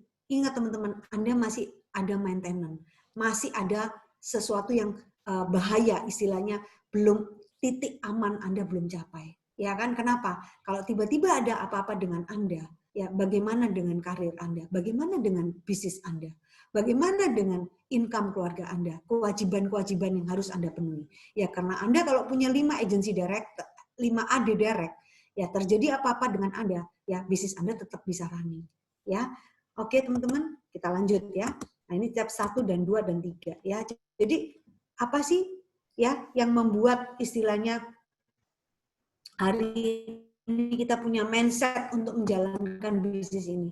Ya fokus pada saat kita jadi agent, fokus Anda cuma ini, selling sambil rekrut. Ya, bagaimana Bu Vera selling sambil rekrut? Teman-teman, banyak cara. Ya, pada saat saya selling, teman-teman, ternyata nasabah itu mungkin ya kan belum percaya dengan saya atau dia itu sudah punya polis. Nah, teman-teman, saya pakai kalimat leader saya, Bu, Ibu kan udah punya polis. Nah, Ibu pernah nggak kepikiran, Bu, kalau Ibu bisa membayar gratis polis Ibu? Loh, maksudnya gimana, Vera? Nah, Bu, Ibu tahu nggak ada bisnis di asuransi ini bisa menghasilkan buat Ibu penghasilannya untuk Ibu bayar asuransi gratis. Nah, kita selling sambil rekrut itu untuk agent, teman-teman. Ya, nah jadi saya mau kasih tahu buat teman-teman sampai hari ini nasabah-nasabah itulah agent-agent saya. Ya, bahkan yang sudah jadi AAD, bahkan sudah jadi agency director, bahkan yang sudah jadi AD6 saya, itu adalah nasabah-nasabah saya. Ya. Nah, terus yang kedua, fokus leader. Apa yang harus mindset bisnis, apa yang harus kita punyai? Nah, fokus leader jangan dibalik. Rekrut sambil selling. Jangan selling, sambil rekrut karena Anda bukan agent. Kalau Anda mau jadi agent, konsekuensinya adalah apa? Ya, lakukan the best. Ya kan? Karena Anda nanti akan tetap menjadi self employee kalau Anda terus selling. Ya kan? Nah, fokus leader adalah rekrut sambil selling. Ya, rekrut dulu, bangun tim dulu. Ada waktu jualan, teman-teman. Ya. Nah, jadi itu yang saya lakukan. Kenapa? Dengan selling, saya mengasah pisau saya. Saya lebih pede untuk memberikan materi-materi ilmu jualan kepada tim saya. Karena apa? Saya membuktikan pada tim saya, nih saya masih bisa jualan, ya kan? Ibaratnya kita bilang macan turun gunung, ya. Nah, jadi kalau saya cerita sama agent-agent saya, sama leader, kamu tahu macan turun gunung? Nggak tahu. Ya, kamu mau tahu itu baca datang ke kantor siapa yang hari ini bisa closing, ya kan? Nah, jadi teman-teman, ya saya buat supaya agent dan leader saya itu bisa melihat bahwa dalam posisi segala hal kita sebagai leader itu adalah role model mereka, ya. Oke, kita lanjut. Ya. Nah, cara membuat agent kita tetap bertahan adalah apa, teman-teman? Ini, ya. Cara membuat kita pun tetap bertahan adalah apa? Ya. Kita harus tahu kapan kita meng-coach agent kita, menggali kekuatannya, ajak buat impian yang tadi saya bilang, ya, impian besar, targetnya apa, goalnya apa, rencananya bagaimana, dan perlu Anda ungkapkan visi Anda di Prudential apa, sehingga Anda bisa menggabungkan visi Anda dengan visi dia, teman-teman. Nah, sehingga ada apa? Ada trust yang sama-sama Anda bisa jalankan sampai akhir Anda bisa membuat dia berhasil.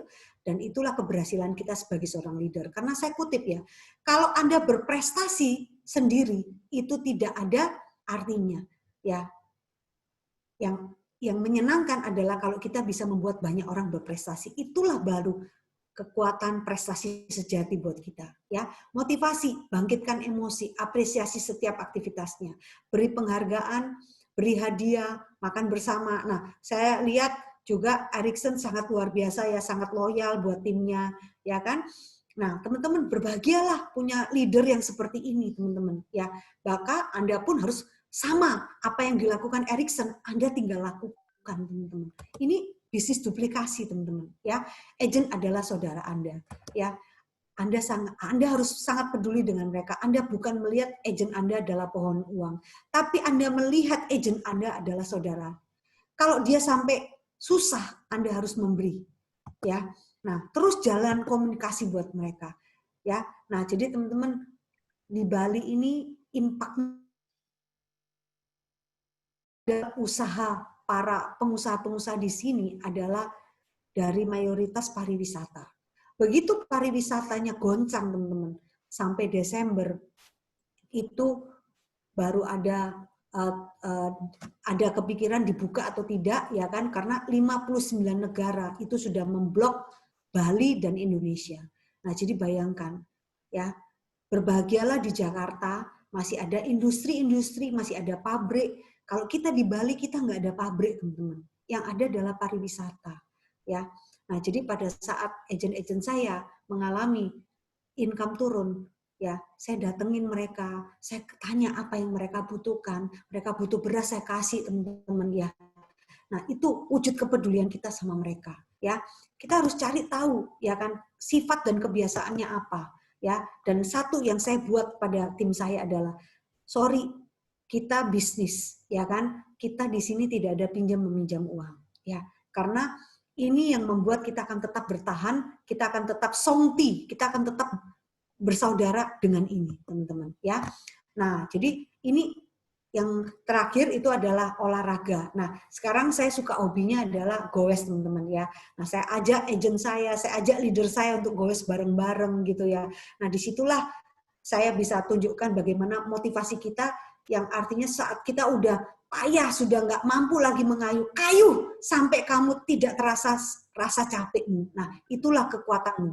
Nah, jadi teman-teman, hari ini cara-cara yang membuat agent-agent saya bisa bertahan, dan saya percaya kalau teman-teman mau lakukan ini, pasti ya kan agent-agent kalian juga akan jadi orang-orang yang luar biasa. Dan lewati masa kritis 90 hari untuk membuat tim Anda sukses, teman-teman. Ya, Anda terus agent baru, Anda kutip ya, baik apa kebutuhannya dia tentang product knowledge, tadi kita sudah bilang red knowledge ya.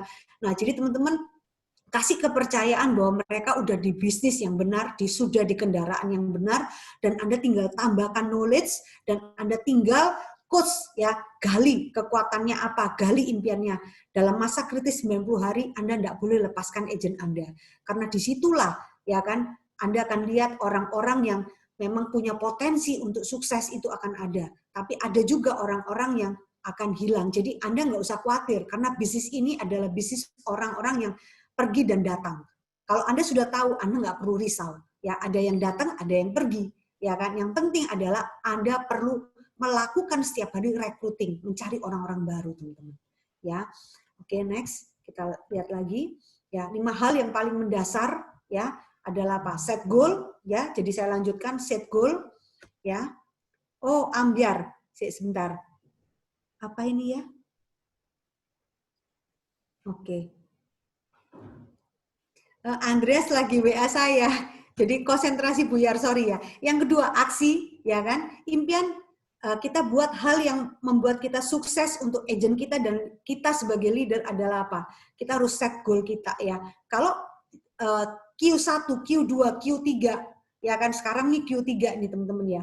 Q1, Q2 belum tercapai. Nah, kira-kira apa yang aksi apa yang akan kita lakukan di Q3? Aksi apa yang akan kita lakukan di Q4 ya?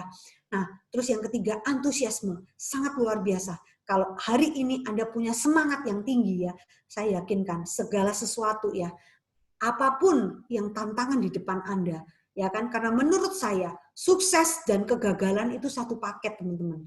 Kalau Anda nggak mau gagal, ya jangan pernah berharap sukses. Kalau Anda mau sukses, Anda harus yakini kegagalan itu juga menjadi ya apa? Batu loncatan Anda. Anda harus terima, ya. Nah, kenapa?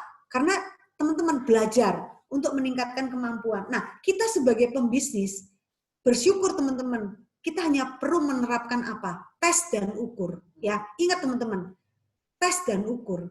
Ya, 5 hal yang paling mendasar nih, salah satu adalah belajar bagaimana caranya Anda rekrut. Tes dulu. Oh, ternyata rekrut ini nggak cocok. Oke, saya ukur. Bagaimana caranya untuk saya merekrut orang-orang seperti apa? Tes dulu, ukur lagi, tes ukur lagi.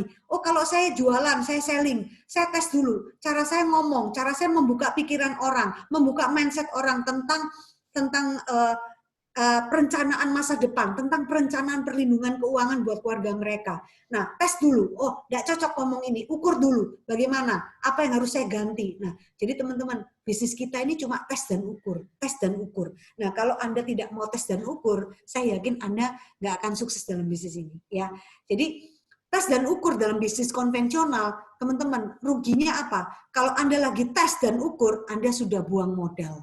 Ya, nah, bersyukur kita di Prudential, kita nggak punya modal. Ya, kita tes dan ukur, cuma ruginya waktu. Ya, tapi kita nggak rugi modal, teman-teman. Ya, nggak modal uang. Ya, nah, yang kelima, kita perlu kepedulian, memberikan pelayanan terbaik. Ingat, pada saat kita jadi agent, ya sampai hari ini, teman-teman, nasabah-nasabah saya itu adalah nasabah lama. Ya, nasabah yang sudah ikut 13 tahun, yang sudah ikut 18 tahun, saya datengin lagi, saya komunikasi, saya memberikan pelayanan terbaik sampai akhirnya mereka membuka polis-polis baru lagi, teman-teman, ya. Nah, jadi kita lakukan ini, plan, ya, rencana, buatlah menjadi make, ya, promote, maintenance. Jadi cuma ini aja yang kita lakukan, teman-teman, ya kan? Nah, tahun ini berapa yang Anda mau promosi? Ya, saya dengar Andi kalau promosi luar biasa ya. Wah, saya mau belajar nih dari Andi nih. Ya, promosi AD dari tahun kemarin atau tahun ini katanya 5 ya. Luar biasa ya.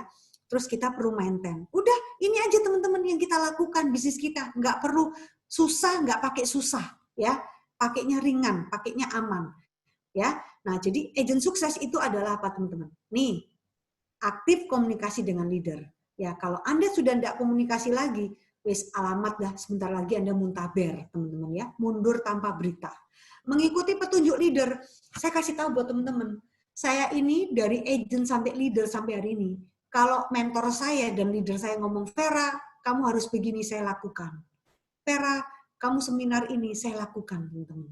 Ya, nah jadi sampai agent pun, dari agent sampai leader pun, saya tuh orangnya adalah orang yang loyal dengan leader saya. Ya, nah sehingga apa? Agent-agent saya pun melihat itu dan mereka melakukan hal yang sama, ya. Nah, saya selalu punya semangat untuk belajar, ya. Saya mau mengajar juga, ya. Sampai kantor saya pun namanya kantor integritas, ya, karena saya selalu diingatkan untuk saya menjaga integritas diri saya, ya, konsisten, dan satu, impian mengejar prestasi, ya, sehingga income kita pasti terus naik. Nah, jadi impian itu bukan menyekolahkan anak, impian itu adalah prestasi, ya. Kenapa Anda perlu prestasi startup? Kenapa Anda perlu prestasi PCC? Kenapa Anda perlu prestasi menjadi presiden klub? Kenapa Anda perlu prestasi menjadi agency of the year? Ya, nah, karena dengan itu income Anda akan naik sehingga Anda bisa membeli kewajiban-kewajiban Anda. Ya, nah jadi karir Anda pun pasti akan naik secara otomatis, teman-teman. Ya, oke, teman-teman.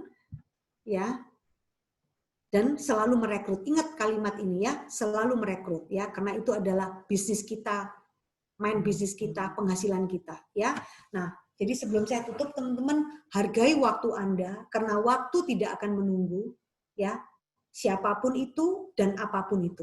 Ya, waktunya tetap sama, teman-teman, 24 jam. Tapi cara Anda menghabiskan waktu Anda 24 jam itu apa? Ya, jadi kita itu sama, punya waktu yang sama, 24 jam. Ya, tapi cara Anda menghabiskan waktu Anda itu mungkin berbeda. Ya, dan itulah Anda lihat, waktu Anda untuk Prudential berapa.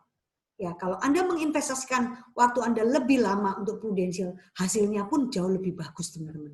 Ya, nah ya, setiap hari yakinlah adalah hari baik. Jadi saya punya moto, teman-teman. Saya wajib ya lakukanlah hal-hal yang terbaik dalam hidup Anda, maka hal-hal yang terbaik akan mendatangi Anda. Ya, jadi saya selalu berpikir bahwa setiap hal yang saya datangkan selalu baik. Ya, nah jadi teman-teman, kenapa saya bilang begini? Saya punya cerita, teman-teman ya. Ada hampir sekitar 1 minggu lebih, saya dapat proses ya dari Tuhan ya.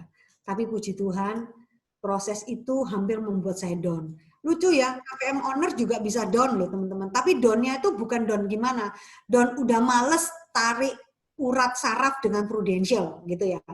Nasabah saya itu orang-orang tua yang mau buka UP 1 miliar. Ya, kemarin ada 9 orang, teman-teman ya. Nah, dan 99 ini perlu medical. Nah, dalam keadaan pandemi corona gini, kita nasabah saya nggak mau medical. Nah, bagaimana caranya? Masa cuma dikasih UP 280 juta, teman-teman? Waduh, rasanya sudah mau marah di ubun-ubun ini, teman-teman ya. Sampai saya bilang ini, udah deh, males dah mau cari nasabah. Sampai saya bilang, orang membeli asuransi dengan premi 35 juta per bulan, corona ini masuk akal nggak menurut kamu? Sampai saya bilang begitu. Ya kan, kalau nggak mau, ya kan, nggak apa-apa deh. Ya, udah deh, wis biarin. Nah, tapi ternyata teman-teman, luar biasa ya. Saya mengaca ya bahwa kegagalan, ya, tantangan dan sukses itu satu paket. Dan sewaktu saya bangkit, saya bilang, saya harus berjuang lagi. Saya kontak orang pentingnya Prudential dan ternyata luar biasa, teman-teman. Ya, kemarin malam case saya disetujui semua sama Prudential. Puji Tuhan, teman-teman ya. Walaupun harus turun UP, tapi turunnya nggak kebangetan gitu ya. Nah, jadi teman-teman akhirnya segera lagi. Ya, api masuk lagi gitu loh, teman-teman. Nah, jadi setiap hari lakukanlah yang terbaik, maka hal-hal yang terbaik akan mendatangi Anda. Saya percaya bahwa saya membantu orang itu punya asuransi bukan untuk kepentingan komisi saya. Walaupun itu pasti datang, dan menurut saya itu bonus. Ya, saya hanya pakai adalah untuk kepentingan mereka. Maka hal-hal yang baik itu pasti akan mendatangi kita, teman-teman. Ya, nah fokuslah pada gunung emas Anda. Nah, Anda harus cari tahu gunung emas Anda di mana. Ya, gunung emas Anda itu sekarang udah di bawah kaki Anda. Nah, Anda mau gali nggak? Ya kan? Jangan Anda sekarang fokusnya ke sini, ke sana, teman-teman. Anda tidak akan mendapatkan emas Anda. Ya kan? Karena kalau Anda sudah melakukan hal lain, waktu Anda akan terbuang. Ya, waktu Anda akan terbuang, teman-teman.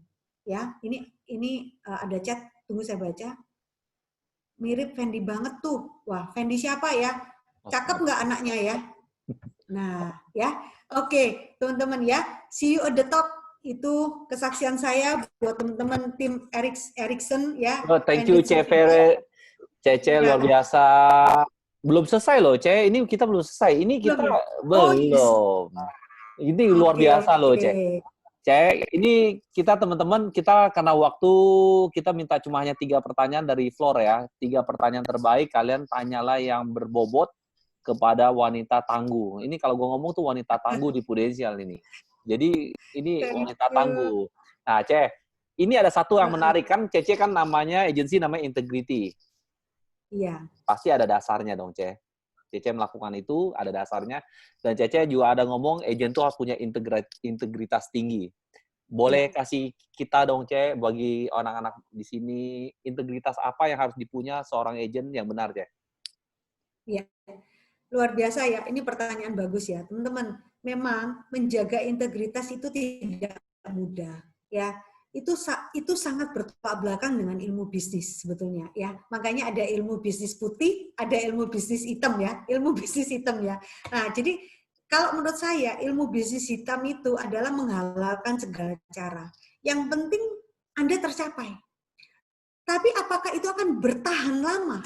Ya kan? Apakah itu membuat bisnis Anda akan bertahan lama? Ya. Nah, jadi hari ini saya mau kasih tahu Anda bagaimana caranya kita menjaga integritas walaupun kadangkala banyak hal yang membuat kita itu waduh ada godaan gitu loh ya, ada godaan. Misalnya nasabah yang sudah sakit gitu ya, kita masukkan ya kan, itu tidak bisa menjaga integritas ya kan. Nah, jadi teman-teman hari ini kita harus ngomong apa adanya ya kan, kita harus ngomong apa adanya. Dan saya percaya dengan kita ngomong apa adanya, Prudensial bisa kasih kok. Prudensial bisa kasih. Ya. Nah, jadi pada saat kita rekrut agent pun, saya ngomong apa adanya. Ya kan, bahwa kita di bisnis ini, itu adalah bisnis tolong-menolong. Kalau kamu nggak suka menolong orang, kamu nggak cocok, sorry, kamu nggak cocok dengan bisnis ini. Walaupun di sini bisnis uangnya banyak. Ya kan? Saya bilang, kamu mau cari puluhan juta ada, 100 juta ada, miliaran ada. Tapi kalau kamu tidak suka menolong orang, sorry, kamu nggak cocok di bisnis ini. Kalau kamu nggak punya hati nurani yang baik, kamu nggak akan cocok di bisnis ini. Nah, jadi bagaimana cara kita menjaga integritas adalah apa yang kita ucapkan, teman-teman, itu yang harus kita lakukan. Kalau Anda mengucapkan, Ericsson, saya tahun ini pasti naik AAD, itu integritas, teman-teman. Kalau Anda sudah ucapkan, lakukan sampai akhir. Ericsson, leader, saya mau punya kewajiban, saya mau sekolahkan anak saya mau punya income 50 juta per bulan, 100 juta per bulan, untuk bawa anak saya, untuk kasih hidup yang nyaman buat orang tua saya, maka saya perlu income sekian. Untuk saya menabung untuk hari tua saya. Nah, itu integritas, teman-teman. Jalankan sampai selesai. Ya, jangan sampai Anda di tengah jalan. Ya, banyak hal memang kadangkala membuat kita baper, membuat kita down kalau kita bilang ya. Banyak hal, teman-teman. Tapi ingat, ya, Anda dinilai integritasnya. Ya. Nasabah menitipkan uang dengan Anda, itu yang dinilai adalah integritas Anda. Dia nggak tahu siapa CEO kita, teman-teman. Dia nggak tahu juga mungkin kantor Anda. Yang dia tahu adalah Anda. Ya kan? Nah, waktu kita rekrut agent pun, yang agent kita pun nggak tahu kantor kita. Yang ditahu adalah apa? Anda. Apa yang Anda bicarakan dengan agent Anda harus lakukan. Kalau Anda punya kontes, teman-teman, maaf nih ya, jangan sampai nyinggung perasaan ya. Misalnya, kita ada kontes tapi kita nggak bayar. Nah, itu nggak menjalankan integritas, teman-teman. Tapi di sini nggak ada ya, betul ya teman-teman ya. Nah, jadi kalau kita sudah memberikan sesuatu, ya kan, janji, mau itu buat nasabah kita, mau buat agent kita, mau buat leader kita, lakukan. Nah, itu integritas. Kita mau jadi orang yang terkenal, punya prestasi, itu integritas, jalankan sampai selesai. Jadi, jadilah orang yang murni hatinya, jadilah orang yang tulus, maka engkau akan diberkati. Nah, itu kesaksian tentang integritas ya, Dixon. Luar biasa, Ce. Thank you banget, Ce. Nah, pertanyaan saya lanjut lagi buat dari saya, Ce. Dari floor, nanti gua akan bacain. Ce, ya. Awal ya. Saya summary sedikit bagi mungkin yang orang agak sedikit lupa, tidak fokus. Cece datang ke Bali adalah orang Surabaya. Cece dari orang Surabaya ke Bali untuk merubah nasib. Sempat sekolah di sana jadi penjaga toko. tidak punya market, canvassing 3 bulan Star Club. Iya. Luar biasa gila, Ceh. Gila, luar biasa gila. Ceh, boleh tanya, Ceh, waktu 3 bulan pertama nggak mungkin kan ketawa terus ya, senang-senang nggak mungkin. Nggak mungkin. Nangisnya banyak pasti. Orang nggak cuma hanya lihat ujungnya, enak ya 3 bulan Star Club. Dia nggak tahu 3 bulan lewatinnya udah kayak orang gila mungkin, Ceh. Boleh sharing nggak, Ceh, 3 bulan gilanya mirip, ya, Cece yang keinget aja lah. Sekarang udah pasti lupa. Kalau orang udah sukses, udah pasti lupa sedih-sedihnya. Yang Cece 3 bulan waktu pertama kali jalanin, dan itu benar-benar sedih, yang menurut Cece paling sedihnya di mana, Ce? Kesulitannya? Ya. Kesulitannya adalah awalnya memang kita belum tahu selanya. Ya kan? Belum tahu selanya untuk membuat orang tuh percaya sama kita. Ya. Tapi hari itu saya baru tahu, ya. Kenapa kita perlu menyebar banyak benih, ya. Nah, jadi pada saat saya canvassing, teman-teman, itu kita nggak bisa. Kita prospek 1 hari cuma 3 orang. Wah, itu jauh banget. 1 hari saya waktu canvassing, itu 1 hari saya bisa cari 10 orang, teman-teman. Ya, saya cari nama, ya. Saya tahu itu nggak mudah, saya cari nama, ya. Dari saya toko-toko, dari rumah. Nah, bedanya teman-teman, kalau dulu rumah di Bali itu kan belum ada klaster, ya, belum ada kayak pagar satpam. Iya, satpam gitu ya. Jadi saya masih bisa masuk rumahnya gitu kan. Nah, saya ketuk pintu rumahnya dan orang Bali welcome. Nah, disitulah saya market survei. Nah, di situ saya mendapatkan nama. Setelah itu saya follow up. Kalau memang orangnya respon bagus, saya follow up. Saya datengin lagi teman-teman. Saya buka mindset mereka tentang asuransi perlindungan itu apa. Nah, setelah saya dapatkan di situ Erickson, dari rasa tidak percaya orang-orang Bali, akhirnya rasa percaya itu datang. Oke. Ya, memang ya kalau orang terlalu positif ya, saya minta cerita yang sedih, nggak dikasih tahu sedihnya yang mana, no? Ya, sedihnya itu kadang gini, Rexen, saya ingat ya, sewaktu saya join pertama kali, itu ada 50 orang nolak saya, Erickson. Dan hampir saya give up di bisnis ini. 50 ya kan? orang pertama? 50 orang. Ya kan? Karena saya punya leader, itu pun orang Surabaya. Jadi dia ajarin saya canvassing bagaimana. Nah, sewaktu saya ditolak orang, saya udah merasa bahwa, wah, saya salah jalan. Saya salah pilih pekerjaan. Sempat saya nangis, karena saya di situ, saya udah nggak bisa masuk mesnya toko itu. Saya harus, istilahnya kayak ngekos gitu, teman-teman ya. Bayangkan hidup saya, hari itu saya keluarin duit dari biaya, dari tabungan saya yang saya kerja selama 8 tahun. Nangis nggak teman-teman? Penghasilan saya udah hampir setengah bulan saya ditolak orang. Nah, jadi sempat saya udah hilang kepercayaan bahwa bisnis ini bisa mendatangkan uang buat saya. Dan untungnya waktu itu saya datang kepada leader saya yang di atas ya, namanya Pak Januri. Leader saya ini sekarang yang rekrut saya udah keluar dari Prudential. Jadi saya langsung di undernya perekrut saya, leadernya Pak Januri. Nah, waktu itu luar biasa, Erickson. Ya, harga diri saya sempat diinjak-injak oleh leader saya. Tapi waktu itu ternyata negatif itu yang keluar. Padahal itu cara dia untuk membuat macan saya berdiri. Maksudnya negatif? Jadi, yes. Maksudnya bagaimana, Cek? Nah, jadi gini, waktu itu kan sempat saya bukan ngomel ya, saya ngomong gini, kalau saya 3 bulan lagi saya nggak dapat nasabah, dengan cara kayak begini, saya ditolakin orang. Saya nggak punya penghasilan 1 juta. Wah, aku udah habis betul-betul. Ya, aku punya tabungan habis, aku harus pulang ke Surabaya. Dan betul lah kata mamaku yang dulu aku nggak boleh kerja asuransi karena katanya mamaku tarik nasabah itu susah dan terjadi. Nah, sewaktu leader saya mendengarkan itu, namanya Pak Januri, dia bilang gini, oke Yen, nah leader saya langsung tuh yang rekrut saya namanya Yen, dia bilang, Yen, masa kamu nggak wani? Nggak wani itu nggak berani. Nggak berani gaji Vera jadi sekretarismu, kalau dia dalam 3 bulan lagi dia nggak punya income 1 juta. Kamu gajian 1 juta. Memang dia cocoknya jadi karyawan, bukan cocoknya jadi pembisnis. Kira-kira kayak gimana Erikson? Hatimu gimana? Ya kan? Langsung nancep loh di hati, jebret gitu ya. Saya bilang gini, gila ini orang. Ya kan, pas kebetulan leader saya udah tua lagi Erikson ya. Tahu Pak Januri. Iya, nah jadi sempat itu saya sempat keras ya, tapi disitulah kalimatnya itu yang membuat macan tidurnya saya tumbuh. Saya bilang gini, oke, saya akan tunjukkan sama dia ya. Saya bilang gitu sama leader saya yang perempuan. Saya akan tunjukkan sama dia bahwa saya bukan mental karyawan, saya bukan mental tempe. Ya saya resign dari pekerjaan saya dan betul-betul saya di Prudential tuh income-nya nol. Saya nggak punya pemasukan apapun. Ya kan, saya tunjukkan bahwa saya bisa. Dan itulah teman-teman ternyata ya rasa tidak dihargai itu muncul ya. Itu merupakan kesedihan banget ya buat saya Risen ya. Selain saya ditolak orang, ya tapi ternyata dari saya diremehkan itu, ya kan saya bisa berhasil. Dan sudah nggak ada negatif lagi sama leader saya. Itu mental sang juaranya Vera Hartono ya. Thank you. Luar biasa.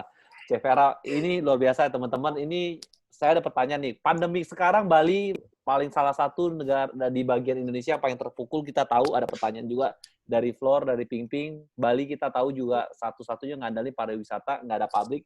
Cek Vera juga sempat ngomong, di sana tidak ada pabrik, semua ada completely adalah pariwisata. Pariwisata lockdown.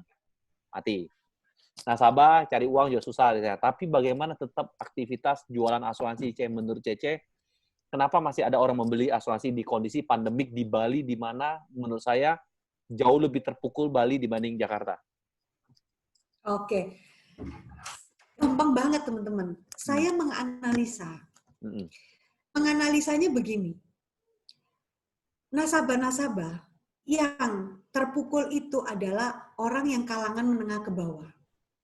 Yang mungkin dia pegawai hotel, ya, yang sudah tidak dapat income. Nah, itu kita nggak bisa apa-apain. Yang bisa adalah kita rekrut. Ya, oke. Nah, yang saya cari itu adalah orang kaya lama. Orang yang sudah buka bisnis 10 tahun, 20 tahun. Nah, tentunya mereka ini punya cadangan uang. Ya, entah itu mereka taruh di tabungan deposito, entah mereka taruh di tabungan biasa, istilahnya begitu ya, Erikson. Nah, itulah mereka saya cari, Erikson. Yang dulunya mereka nggak punya UP miliatan, saya cari untuk mereka punya UP miliatan. Apa yang Cece omongin, mereka, apa yang Cece omongin? Yang saya omongin itu adalah uang pertanggungan jiwa. Karena kan kondisi sekarang kan orang tidak mau mengeluarkan uang, Cek. Apa yang buat Cece bisa menjual UP jiwa besar kondisi COVID? Nah, jadi gini ya. Saya ngomong begini, Erikson.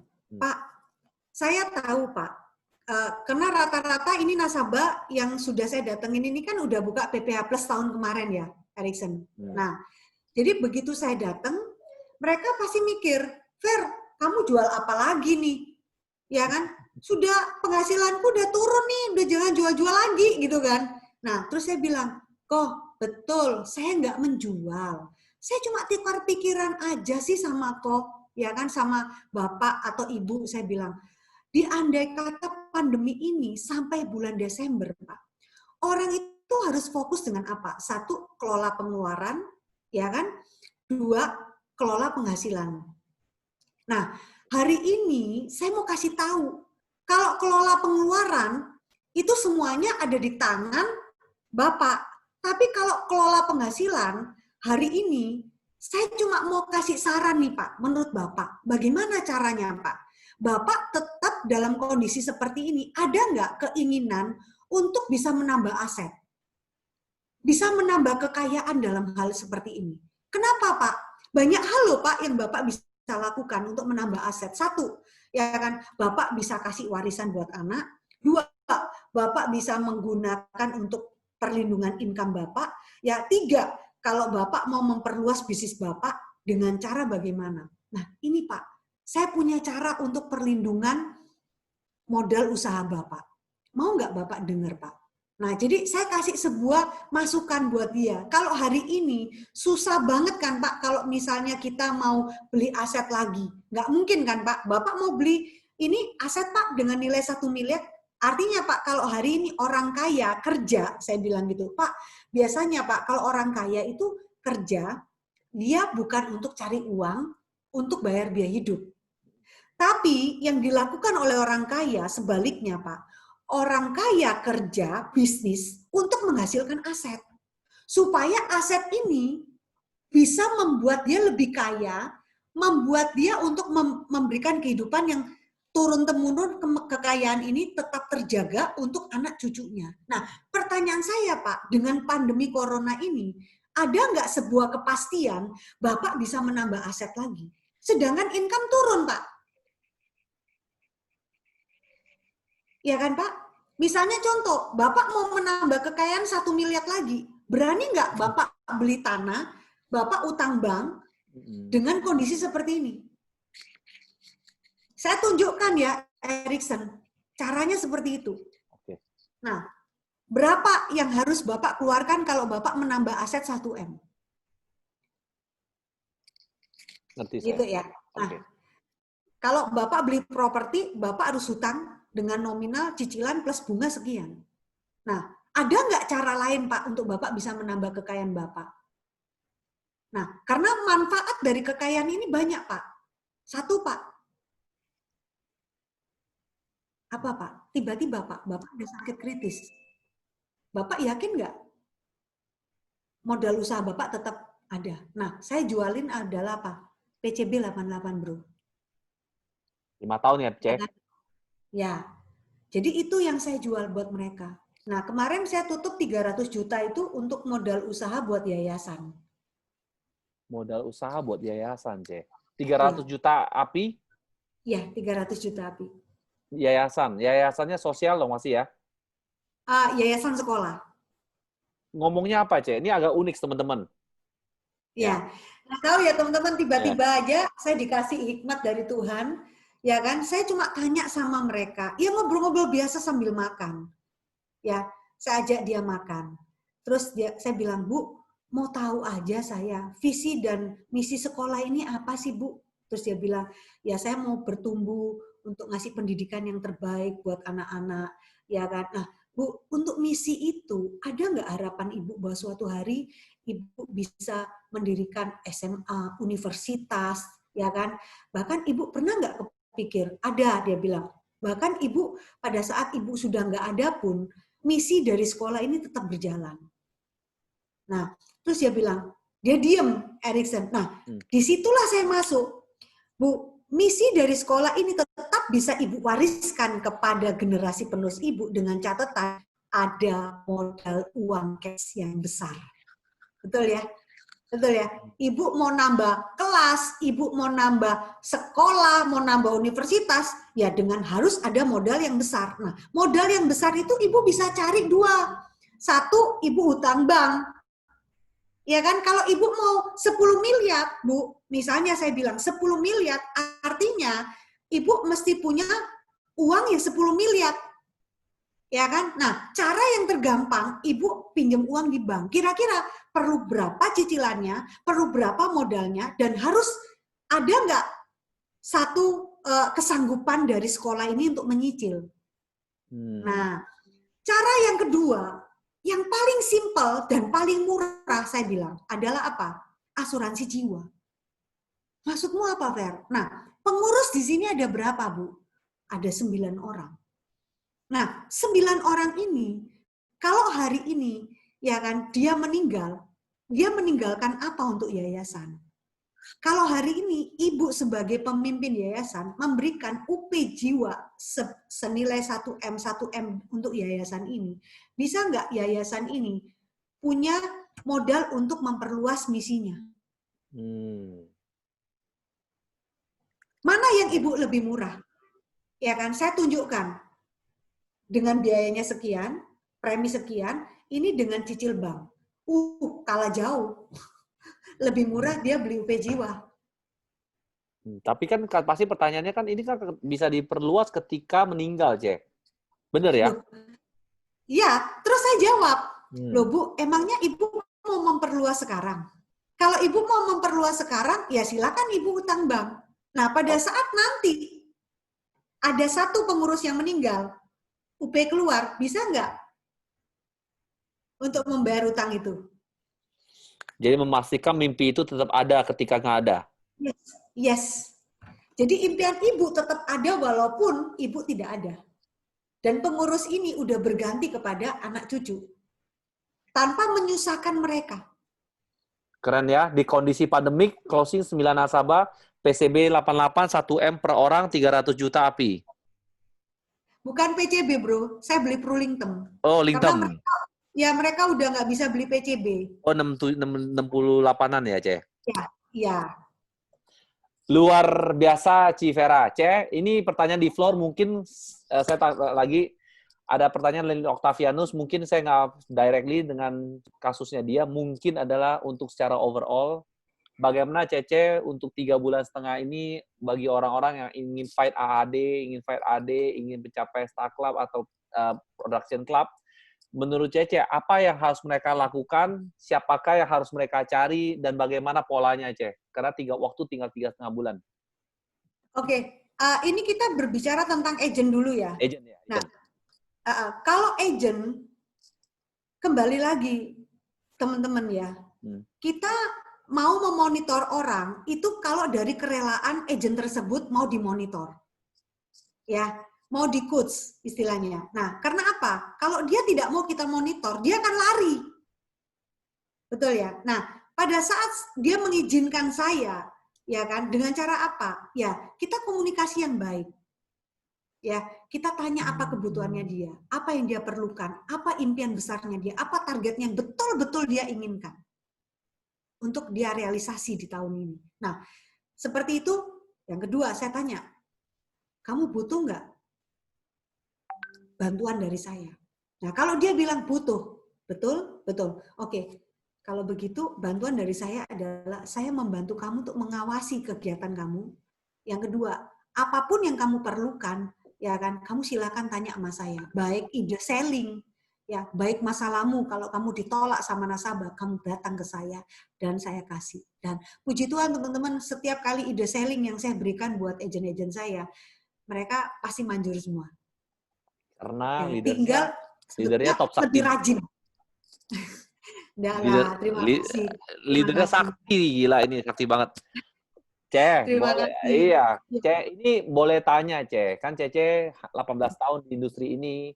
Awal Cece canvassing, Cece datang nggak langsung klik pasti ya, Ce? Ada momentum kapan Cece mengatakan bahwa bisnis ini klik banget di Cece? Karena 18 tahun bukan waktu yang gampang.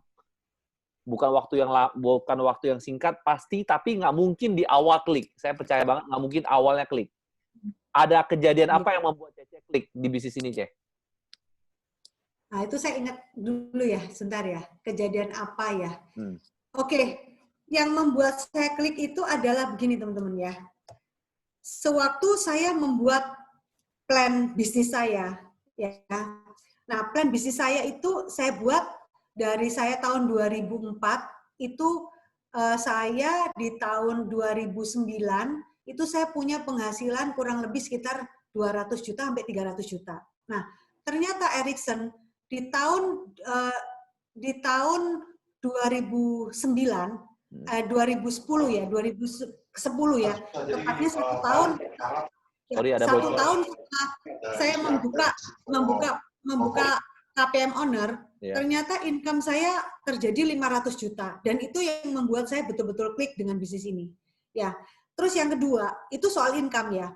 Yang kedua adalah saya betul-betul klik menjalankan bisnis ini karena misi adalah apa?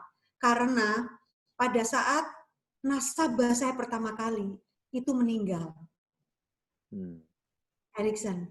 Nah, orang yang pertama kali dia cari sambil menangis itu saya. Dia bilang, ya kan, dia sekarang ini, maksudnya nggak ini ya, nggak mau ya ditinggal oleh istrinya gitu loh, karena anak-anaknya masih kecil semua. Nah, ternyata teman-teman, saya bilang, Pak, memang saya tidak menganjurkan Bapak untuk mencari istri lagi. Sempat ya saya ngomong begitu ya. Kenapa, Pak? Ya kan? Karena istri Bapak meninggalkan uang pertanggungan senilai 500 juta, Pak. Nah, 500 juta ini Bapak bisa pakai untuk sekolahnya anak-anak atau bisnis Bapak, sehingga kehidupan Bapak dan keluarga itu bisa tetap berjalan. Nah, dan gara-gara saya bisa membantu klaimnya keluar, itu hampir seluruh desanya itu disuruh untuk masuk asuransi dengan saya, Erikson. Satu desa, ya? Ya, itu. Gila enggak? Luar biasa ya. Dan itulah saya bangga banget dengan diri saya. Ternyata saya itu siapa? Ya kan? Dia orang Bali, saya orang Chinese Surabaya yang nggak ada apa ya? Mungkin nggak pernah dia mimpikan untuk ketemu saya gitu loh ya. Betul nggak? Saya bisa datang ke desanya dia untuk nawarin asuransi gitu loh teman-teman. Ya kan? Sapa saya gitu loh. Yang tiba-tiba akhirnya dia bisa dapat uang 500 juta pada tahun 2003. Jadi dia ikutnya 2002, Erikson 2003 meninggal.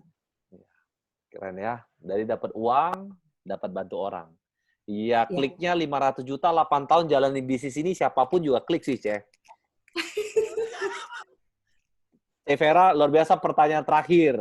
Sebelum kita tutup, teman-teman, karena sudah jam 9 dan 11, Ceh boleh tahu, Cece kan energik, masih konsisten, masih melakukan tugasnya luar biasa. Padahal menurut saya, udah saatnya pensiun, Ceh, biar saingan nggak ada, Ceh. Saingan berkurang, ya. Ya, tapi bercanda ya, Ceh. Nggak mungkin kita di industri asuransi nggak ada saingan, teman-teman. Ini honestly. Cece, apa sih yang Cece cari, Ceh, di Prudential untuk next-nya, Ceh? Karena Cece KPM sudah ada.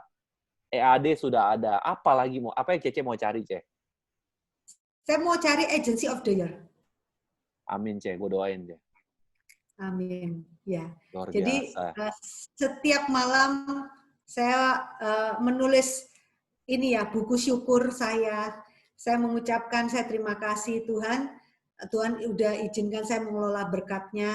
Tuhan izinkan saya untuk menjadi top leader seluruh Indonesia. Saya bilang begitu. Amin, Ceh. Karena saya mau punya misi membawa kemuliaan Tuhan dalam hidup saya. Bukan karena kepintaran saya, tapi Tuhan yang berpihak pada saya untuk menjadikan saya menjadi top leader seluruh Indonesia. Saya bilang begitu, Erikson. Waduh, keren banget ya. Hari ini kita bukan belajar Prudential doang, dapat khotbah, teman-teman. Aduh, sorry ya, maaf ya. Apa-apa. Teman-teman, thank you ya, banget loh. Ya, karena percayalah teman-teman ya, saya hari ini yang seperti teman-teman bilang sebetulnya semuanya itu dari Tuhan loh. Nggak pernah satu kali pun Tuhan tidak pernah tolong saya. Setiap ada apapun saya menjerit, saya nangis, dan ternyata Tuhan kasih teman-teman. Ya. Aduh, luar biasa. Thank you, Civera Hartono. Ini luar biasa seorang legend living ya. Ini benar-benar teman dari seseorang yang gua kenal dari sejarahnya. Dulu kan waktu gue zaman agent, Civera nama udah terngiang-ngiang orang hebat, toh nggak? Dari seseorang yang nggak punya, benar-benar nggak punya. Saya tahu banget sejarah Civera. Hari ini sempat berbagi, sharing luar biasa. Civera, thank you banget, benar-benar thank you. Tuhan memberkati Civera. Thank you, Ci. Thank you teman-teman. Lagi mau kasih. Erikson, Bro Andreas. Saya tunggu ya, kembali ya.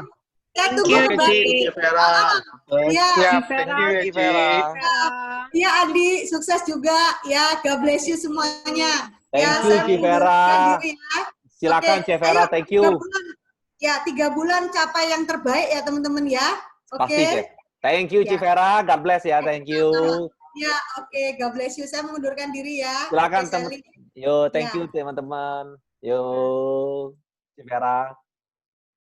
Teman-teman, sampai jumpa di level up minggu depan ya. Level up minggu depan anak muda ya. Teman-teman belajar dari Civera. Kita tutup akhir tahun dengan gemilang. See you semua.